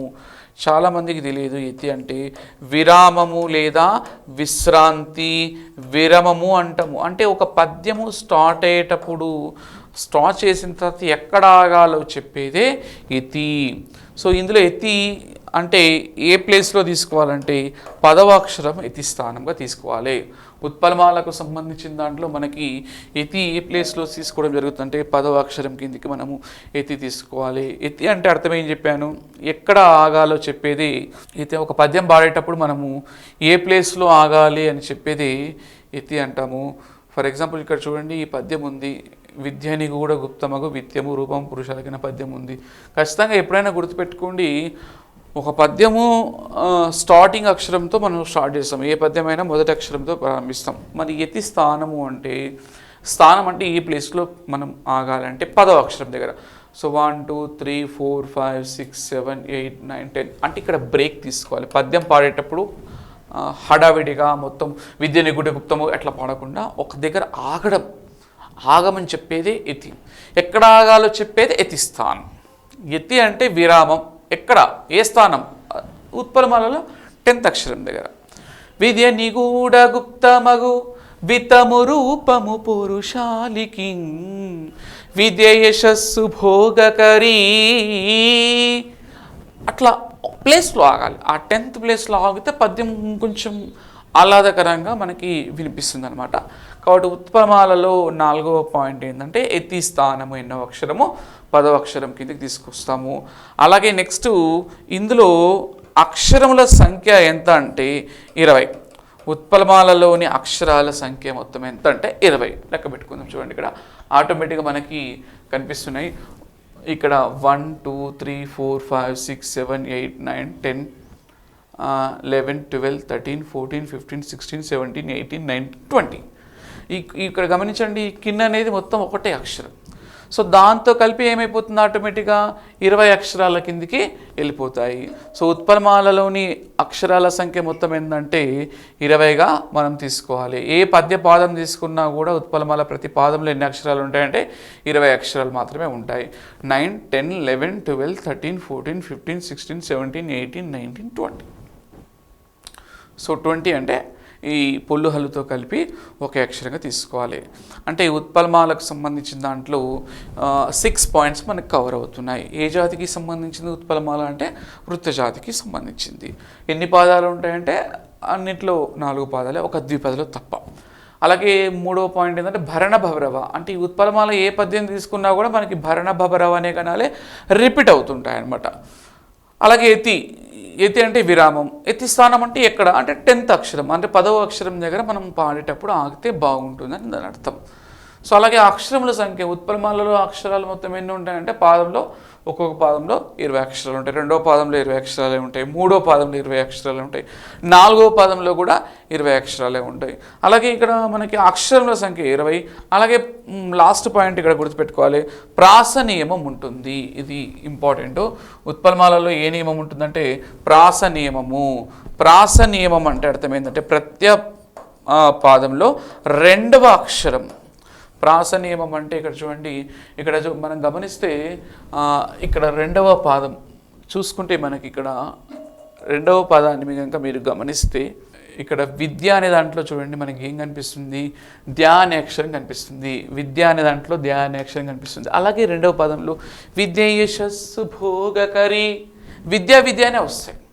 అంటే పద్యపాదంలో రెండవ అక్షరాన్ని ఏమంటారంటే ప్రాస అక్షరం అంటారు. ఇది ఖచ్చితంగా ఉత్పలమాలలో కానీ, చంపకమాలలో కానీ, శార్దూలంలో కానీ, మత్తేపంలో కానీ రెండవ అక్షరము, పద్యపాదంలో రెండవ అక్షరము ఈక్వల్గా అలాగే వచ్చేస్తుంది. ఏమైపోతుందంటే ప్రాస అక్షరము లేదా ప్రాస నియమం అంటారు. మీరు ఏ పద్యం తీసుకున్నా ఆరంభింపరు నీచమానవులు అంటే రమ్మనే అక్షరం, ఆరంభించి పరిత్తి అంటే రెండవ అక్షరము. మీరు ఈ టెక్స్ట్ బుక్ చూసుకొని ఇంటికి వెళ్ళాక ఇంట్లో ఉన్నప్పుడు రెండవ అక్షరం ఏదైతే ఉంటుందో ఈక్వల్గా ఉంటుంది, దాన్ని ప్రాస నియమం అంటారు. అంటే 6 పాయింట్స్ ఇక్కడ మనకి ఉత్పలమాలలో కనిపిస్తున్నాయి. ఈ పద్యం తీసుకున్న 6 పాయింట్స్ వృత్తజాతికి సంబంధించింది. మొత్తం 4 పాదాలు ఉంటాయి. ఇందులో భరణ భబరవ అనే గణాలు వస్తాయి. ఇది బాగా గుర్తుపెట్టుకోవాలి, భరణ భబరవ అని మైండ్లో బాగా సెట్ చేసుకోవాలి. సో అలాగే ఎత్తి స్థానము 10వ అక్షరము, అలాగే అక్షరముల సంఖ్య 20 అండ్ ప్రాస నియమం అనేది ఉత్పలమాలలో మనకి ఉంటుంది. ఇవి 6 పాయింట్స్. ఇలా ఉత్పలమాలకు సంబంధించిన దాంట్లో మీరు ఏ పద్యం రాసుకొని ఘన విభజన చేసినా కూడా మీకు భరణ భబరవ తప్ప వేరే రావు. మీరు ఉత్పలమాలకు అనే అక్షరం టెక్స్ట్ బుక్లో చూసుకొని ఆ పద్యపదాలు ఎన్ని చేసినా కూడా మీకు టోటల్గా భరణ భబరవ అనే గణాలు మాత్రమే వస్తాయి. ఇది టోటల్గా ఉత్పలమాలకు సంబంధించిన స్కెచ్. ఇంతకుముందు నేను చెప్పాను చూసారా, ఉత్పలమాలకు సంబంధించిన దాంట్లో ఇక్కడ చిన్న బాక్స్ రూపంలో ప్రజెంట్ చేశాను. దీనివల్ల ఏంటంటే మనం ఈజీగా షార్ట్కట్గా దీన్ని నేర్చుకోవడానికి అవకాశం ఉంది. ఫస్ట్ ఉత్పలమాలకు సంబంధించిన దాంట్లో మనం ఫస్ట్ పాయింట్ ఏం మాట్లాడమంటే వృత్తజాతికి సంబంధించింది. సెకండ్ పాయింట్ ఎన్ని పాదాలు ఉంటాయంటే 4 పాదాలు ఉంటాయి. అండ్ థర్డ్ పాయింట్ ఏ గణాలు వస్తాయంటే మనకి భరణ భబరవ అనే గణాలు వస్తాయి. అలాగే ఫోర్త్ పాయింట్ ఎతి స్థానం ఎన్నో అక్షరం అంటే 10వ అక్షరము. అలాగే ఫిఫ్త్ పాయింట్ అక్షరముల సంఖ్య ఎంత అంటే మనకి 20. అలాగే లాస్ట్ పాయింట్ ప్రాస నియమం అనేది ఉంటుంది. ఇది మనం ఇంతకుముందు డిస్కషన్ చేసిన దాంట్లో వచ్చేసింది. అలాగే ఒక ఉత్పలమాల వచ్చేసిందంటే ఆటోమేటిక్గా మిగతా 3 కూడా వచ్చేస్తాయి. అంటే ఉత్పలమాలకు సంబంధించినటువంటి నియమాలే ఉంటాయి, కాస్త గణాలు యతి స్థానాలు అక్షరాలు చేంజ్ అవుతాయి. అందుకని ఇక్కడ బాక్స్ ప్రజెంట్ చేయడం జరిగింది. సో ఉత్పలమాల కాకుండా మనం చంపకమాల తీసుకుందాం అనుకోండి. సేమ్ చంపకమాల కూడా వృత్తజాతికి సంబంధించింది. అందులో కూడా 4 పదాలు కనిపిస్తాయి. కాకపోతే భరణ భబరవ అనే గణాలు రావు. అందులో ఏ గణాలు వస్తాయి, నజబజ జజరా అనే గణాలు వస్తాయి. మీరు చూసిన టెక్స్ట్ బుక్లు చంపకమాల కనిపిస్తే చమ్ అనేది అక్షరం కనిపిస్తుంది. దాంట్లో మీకు భరణ భబరవ కాకుండా నజబజ జజరా అనే గణాలు వస్తాయి. నా జ భా జ జ జ రా అంటే ఉత్పలమాలలో వచ్చే గణాలు ఇక్కడ మనకి రావు. సో ఈ పర్టికులర్గా ఈ గణాలు వస్తాయి. మీరు ఒక్కసారి ఖచ్చితంగా ఒక పద్యం తీసుకొని చంపకమాలకు సంబంధించిన దాంట్లో మీకు ఆటోమేటిక్గా ఉత్పలమాల అర్థమైపోయిందంటే ఇది చేయాల్సిన అవసరం లేదు, ప్రాక్టీస్ చేస్తే సరిపోతుంది. సో నజ భజ జజర అనే గణాలు ఖచ్చితంగా వస్తాయి. అక్కడ యతిస్థానం 10వ అక్షరం అయితే ఇక్కడ ఎంత యతిస్థానం అంటే 11వ అక్షరం యతిస్థానం.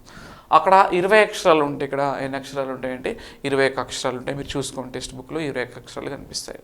అలాగే ఖచ్చితంగా ప్రతి దాంట్లో ఉత్పలమాల దాంట్లోనే కాదు మిగతా 3 కూడా ప్రాస నియమం తప్పనిసరి. ప్రాస నియమం అంటే చెప్పాను కదా, ప్రతి పద్యపాదంలో 2వ అక్షరాన్ని ఏమంటారు ప్రాస నియమం అంటారు. అలాగే శార్దూలం తీసుకున్నాం. శార్దూలం కూడా సేమ్ వృత్తజాతికి సంబంధించింది. అందులో కూడా 4 పాదాలు ఉంటాయి. కాకపోతే ఉత్పలమాలలో భరణ భబరవ నజభజ జజరా, చంపకమాలలో ఇక్కడ ఏమొస్తాయంటే మసజస తత్తగా అనే గణాలు వస్తాయి. మీరు టెక్స్ట్ బుక్లో షా అనే ఒక పద్యపాదం తీసుకోండి, అందులో భరణ భబరవ రావు. మరి నజభజరా కూడా రావు. ఏ గణాలు వస్తాయంటే మసజస తతగా. ఈ మసజస తతగా అనే దాంట్లో గా అనేది చూసారా, గా అంటే సింగిల్ గురువు. ఇది గుర్తుపెట్టుకోండి, మీరు చేసేటప్పుడు మళ్ళీ కన్ఫ్యూజ్ అవ్వద్దు. మా సా జా సా తా తా గా, గా అంటే సింగిల్ గురువు. గా అనేది కొత్తగా కనిపిస్తుంది, గా అంటే ఒకటే గురువు. సో మా అంటే మీకు తెలుసు 3 గురువులు. ఇవి ఆటోమేటిక్గా మీరు ఆ బాక్స్ మన భజసరితో బాక్స్ ముందు పెట్టుకుంటే ఇవన్నీ మనకి కనిపిస్తూ ఉంటాయి. బట్ ఇందులో యతిస్థానం వచ్చేసరికి 13వ అక్షరంగా తీసుకుంటాము. ఇందులో అక్షరాల సంఖ్య 19 మాత్రమే ఉంటాయి. మరి ప్రాస నియమం ఉంటుందంటే ఇందులో కూడా ప్రాస నియమం అనేది ఉంటుంది. సో అది క్లియర్. అలాగే నెక్స్ట్ మత్తేమం తీసుకుందాం. మత్తేమంలో కూడా సేమ్ వృత్తజాతికి సంబంధించింది 4 పాదాలు ఉంటాయి. కాకపోతే ఇందులో ఏ గణాలు వస్తాయంటే సభరణమయవ అంటే ఉత్పలమాలలో భరణభవ, చంపకమాలలో నజభజర, శార్దూలంలో మసజసతగా, అలాగే మత్తేమంలో సభరణమయవ అనే గణాలు వస్తాయి. ఇందులో యతిస్థానము 10వ అక్షరము. అక్షరాల సంఖ్య మొత్తం ఏంటంటే 20. ప్రాస నియమము అన్నింట్లో కామన్గా వస్తుంది. సో ఒక విషయం విద్యార్థులందరూ గుర్తుపెట్టుకోవాలి, ఒక ఉత్పలమాల గనక మనం చేయడం వచ్చిందంటే మిగతా 3 చాలా ఈజీ. అంటే ఉత్పలమాలలో ఉన్న గణాలు చంపకమాల గణాలు వేరు. మనకి 3 పాయింట్స్ చేంజ్ అవుతాయి. మీరు గమనించండి, గణాలు, యతిస్థానాలు, అక్షరాలు. ఇక్కడ కామన్గా 3 పాయింట్స్ కామన్గా ఉంటాయి. కాబట్టి ఇది పెద్ద ప్రాబ్లం కాదు. వృత్తాలకు సంబంధించింది ఏది కూడా ప్రాబ్లం అవ్వదు. ఒకటి తెలిస్తే అన్నీ కూడా తెలుస్తాయి. కాకపోతే కన్ఫ్యూజ్ అవుతాం. ఎగ్జామ్కి వెళ్ళిన తర్వాత గణం చేసే దాంట్లో హడావిడి అవ్వడం ఇట్లాంటి సందర్భాలు జరుగుతున్నాయి. కాబట్టి విద్యార్థులందరూ చక్కగా 4 పద్యాలు నేను చెప్పాను, ఒక ఎగ్జాంపుల్ తీసుకున్నాను కదా, అలాగే మీరు కూడా 2వ దానికి, 3వ దానికి, 4వ దానికి ఒక పాదం తీసుకొని గణం చేయండి. మీకు ఏమైనా డౌట్స్ ఉంటే కింద కామెంట్ సెక్షన్లో నాకు చెప్తే నేను మీకు డౌట్ క్లారిఫై చేసేస్తాను. ఏదైనా మీకు ఇక్కడ ఇబ్బంది అవుతుందంటే మాత్రం నేను ఖచ్చితంగా ఇస్తాను. బట్ ఒక్కటి ఇక్కడ చెప్పడం మర్చిపోవడం కాదు, వాంటెడ్లీ చెప్పలేదు. సంయుక్త ద్విత్వాక్షరముల కంటే వచ్చినప్పుడు మాత్రం అక్కడ కొంచెం జాగ్రత్త తీసుకోవాలి. అక్కడ ఒక పాయింట్ ఉంది, అది నేను 3rd పార్ట్లో ఎక్స్ప్లెయిన్ చేస్తాను. మీరు చేస్తూ ఉండండి. నేను ఆ పాయింట్ ఎందుకు అనేది మీకు చివరి భాగంలో చెప్తా. ఇప్పుడు చెప్పడానికి కన్ఫ్యూజ్ అవుతారు. సో అక్కడ ఒక్క దగ్గర మీకు కన్ఫ్యూజ్ అవ్వచ్చు. సంయుక్త ద్విత్వాక్షరాల చోట్ల 1-2 చోట్ల కావు. ఆ పాదం కనిపిస్తే మాత్రం మీరు కొంచెం కన్ఫ్యూజ్ అవ్వచ్చు. సో దాని గురించి మీరు వరి అవ్వకండి. సో నేను దాన్ని ఎక్స్ప్లెయిన్ చేస్తాను. కాబట్టి విద్యార్థులందరూ గుర్తుపెట్టుకోవాల్సింది, నేను చెప్పిన ఈ లక్షణాలని బాక్స్ని మీరు నోట్ చేసుకోండి. ఇందులో పెద్ద కష్టమైంది ఏం కాదు. ఉత్పలమాల గురించి మీకు ఎక్స్ప్లెయిన్ చేశాను. అట్ ది సేమ్ టైం చంపకమాల ఒక పాదం తీసుకోండి, మీరు సేమ్ 4 పాదాలు ఉంటాయి. ఈ గణాలు నజభజర గణాలు వస్తాయి. యతిస్థానం 11 అండ్ 21. ఇంకొక పాయింట్ విద్యార్థులు గుర్తుపెట్టుకోవాలి, యతిస్థానం అనేసరికి విద్యార్థులందరూ ఒకే ప్లేస్, ఒకే అక్షరం ఉండాలనుకుంటారు. ఫర్ ఎగ్జాంపుల్ విద్య నిగూఢ గుప్తమకు విత్తము, వివి ఈక్వల్ వచ్చినాయి. కానీ కొన్ని పాదాలలో రావు. సమానంగా మొదటి అక్షరం ఒకటి ఉంటే 10వ అక్షరం ఇంకోటి కూడా ఉండొచ్చు. అచ్చులతో కలవచ్చు, కలవకపోవచ్చు, అది వేరే విషయం. ఎత్తి అంటే మనం గుర్తుపెట్టుకోవాల్సింది ఈక్వల్గా ఉండాలి అంతే. అంటే అక్షరం దగ్గర బ్రేక్ ఇవ్వాలి, ఈక్వల్గా ఉండాల్సిన అవసరం లేదు. ఇక్కడ ఇంతకుముందు విద్యని కూడా గుప్తమగు విత్తము వివి ఈక్వల్ వచ్చినాయి. కానీ కొన్ని పాదాలలో ఒకే అక్షరం రాకపోవచ్చు. మన ఉద్దేశం ఏంటి అంటే ఆ ప్లేస్లో బ్రేక్ ఇవ్వాలి, ఆ ప్లేస్లో ఆగాలి అన్నట్టు. ఆ 10th అక్షరం దగ్గర ఉత్పలమాల, 11th అక్షరం దగ్గర చంపకమాల, 13వ అక్షరం దగ్గర శార్దూలము, 14వ అక్షరం దగ్గర మత్తేమం. అంటే ఆ ప్లేస్లో, ఆ ప్రదేశంలో ఆ అక్షరం దగ్గర ఆగితే ఆ పద్యం అనేది ఆహ్లాదకరంగా వెళ్తుందని దాని భావన.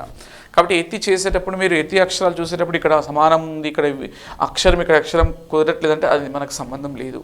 ఆ ప్లేస్లో ఎత్తి అంటే ఆ ప్లేస్లో ఆగడం తప్ప వేరే విషయం మీరు పట్టించుకోవాల్సిన అవసరం లేదు.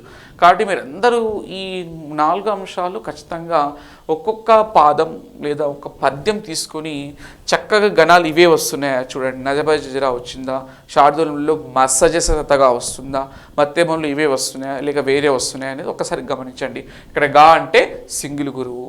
సో ఇట్లాంటి వాటిలో ఏమైనా డౌట్స్ ఉంటే మీరు కామెంట్ సెక్షన్లో పెడితే నేను దానికి ఎందుకు అనేది మీకు ఎక్స్ప్లెయిన్ చేయడానికి అవకాశం ఉంటుంది. ఇది మనకి ఒక వృత్తాలకు సంబంధించిన చార్ట్. అయితే ఇంకొంచెం మనం దీన్ని షార్ట్కట్గా ప్రిపేర్ చేసుకుంటే, అంటే దీన్ని ఇంకొంచెం ఈజీగా మనం చేయాలంటే, సింపుల్గా చెప్పాలంటే మనం ఒక బాక్స్ మైండ్లో ఫిక్స్ చేసుకోవాలి. ఉత్పలమాల, చంపకమాల, శార్దూలము, మత్తేమం ఒక ఆర్డర్ ఫ్రేమ్ చేసుకోవాలి. ఉత్పలమాల, చంపకమాల, శార్దూలం, మత్తేమం ఆర్డర్ ఫ్రేమ్ చేసుకున్న తర్వాత మనం మైండ్లో 3 పాయింట్స్ కామన్గా గుర్తు రావాలి. ఏది 3 పాయింట్స్ అంటే వృత్తజగతికి సంబంధించింది 4 పాదాలు ఉంటాయి, ప్రాస నియమం ఉంటుందని ఈ 3 పాయింట్స్ కామన్. అంటే జనరల్గా నేర్చుకోవడం వేరు, పర్ఫెక్ట్గా నేర్చుకోవడం వేరు, ప్రజెంటేషన్ చేయడం కోసం నేర్చుకోవడం వేరు. కాబట్టి విద్యార్థులందరూ గుర్తుపెట్టుకోవాల్సిన మోస్ట్ ఇంపార్టెంట్, అందరూ చదువుకుంటారు, అందరూ నేర్చుకుంటారు, కానీ సబ్జెక్ట్తో గేమ్ అంటే ఆడుకోవడం అనేది ఇంపార్టెంట్ ఇక్కడ. మీరు చాలా చోట్ల క్లాసెస్ వింటారు, బట్ అక్కడ కాదు, ప్రతి విద్యార్థి సక్సెస్ కాలేడు. సో ఏ కాంపిటేటివ్ ఎగ్జామ్ అయినా ఉన్న మ్యాటర్ని మనం నేర్చుకోవడం కాదు, ఉన్న మ్యాటర్ని కొత్తగా నేర్చుకోవడం అనేది, షార్ట్కట్గా నేర్చుకోవడం అనేది చాలా ఇంపార్టెంట్. సో ఆ ప్రాసెస్లో దీనికి అట్లా షార్ట్కట్ తీసుకుంటే ఉత్పలమాల, చంపకమాల, శార్దూల, మత్తెమం తీసుకుంటాం. సో సింపుల్గా చెప్పాలంటే ఉత్పలమాల, చంపకమాల, శార్దూల, మత్తెమం 4 ఏరియాస్లో 3 పాయింట్స్ కామన్. ఏం కామన్ అది? వృత్తజాతికి సంబంధించింది 4 పాదాలు ఉంటాయి, ప్రాస నియమం కామన్. సో 3 పాయింట్స్ అయిపోయినాయి 4గిట్లో. So 4th point for example ఉత్పలమాల, చంపకమాల, శార్దూల, మత్తేపంలో 3 పాయింట్లు తీసుకున్నాం. ఏమేమి తీసుకున్నాము? వృత్తజాతికి సంబంధించింది 4 పాదాలు ఉంటాయి, ప్రాస నియమం ఉంటుంది అనేది ఒక్కొక్క దాంట్లో 3 పాయింట్స్ తీసుకున్నాం, సేమ్ కాబట్టి. ఇక 4th పాయింట్ కిందకి మనం భరణ భబరవ అనేది ఉత్పలమాల తీసుకుంటాం. నజభజ జజర, మసజస తతగ, సభరణ మయవ అంటే 4th కామన్ పాయింట్ కూడా అయిపోయింది. భరణ భబరవ, నజ భజ జజర, మసజస తతగ, సభరణ మయవ. ఇవి పలకడం కూడా స్పష్టంగా ఉండాలి, ఇక్కడ అక్కడే కన్ఫ్యూజ్ అవ్వచ్చు. ఇక 5th పాయింట్ ఎత్తిస్థానం 10, 11, 13, 14 సింపుల్.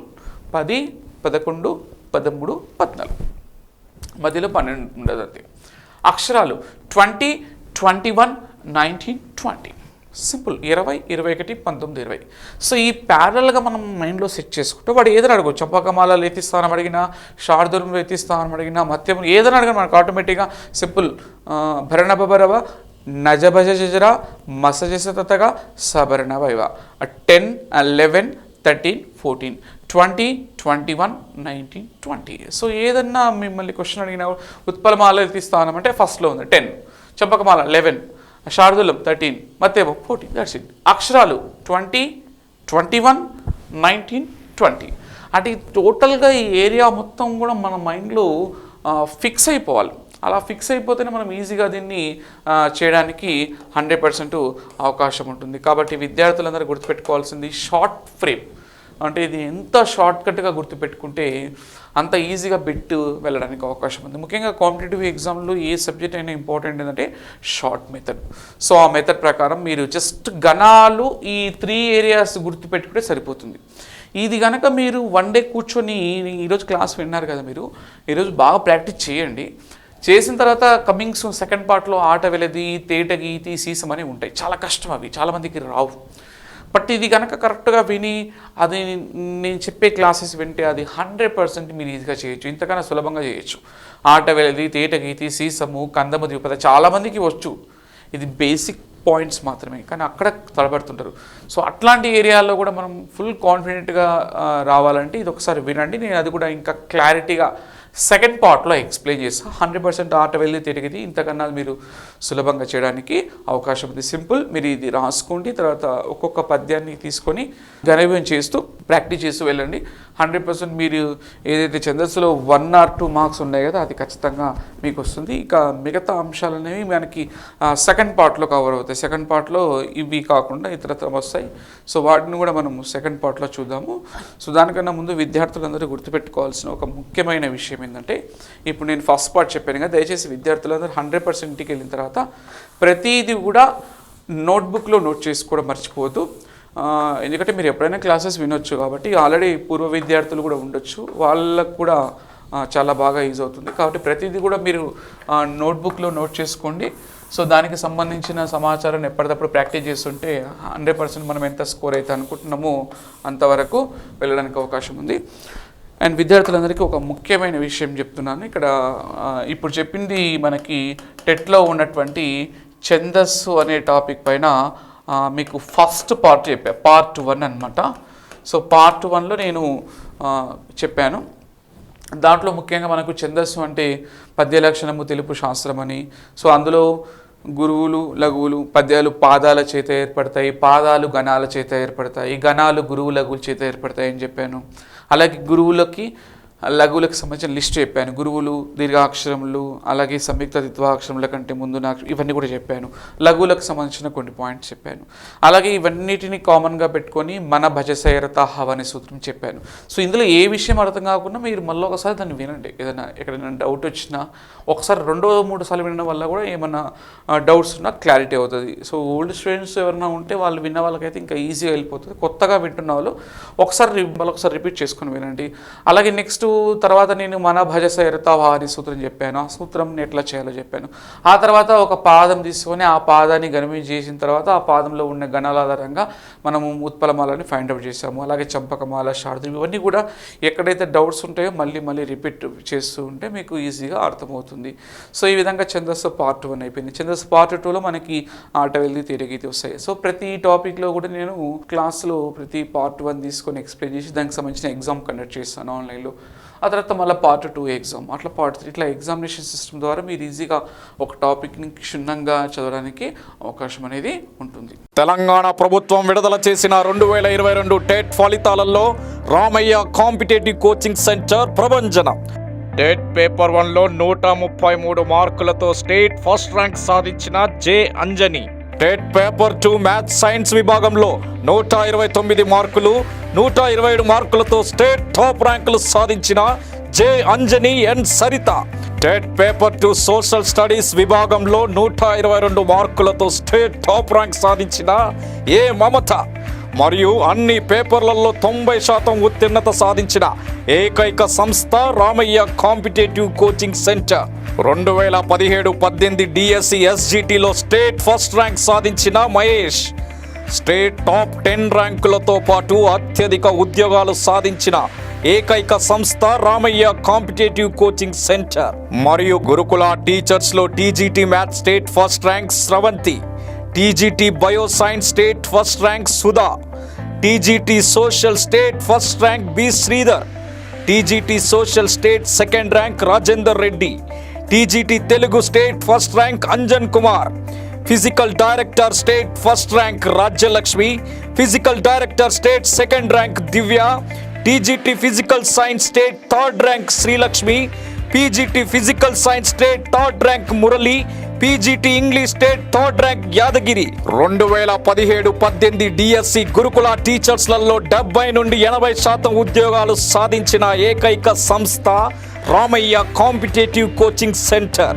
టెట్ మరియు డిఎస్సి కోచింగ్ కొరకు డైరెక్టర్ సిరికొండ లక్ష్మీనారాయణ గారి సారథ్యంలో అత్యుత్తమమైన అధ్యాపక బృందంచే కొత్త బ్యాచ్లు ప్రారంభమైనవి. వివరాలకు సంప్రదించండి 9246208422, 8885555202, 88585900, 8008954440, 8008954448, 8520844463.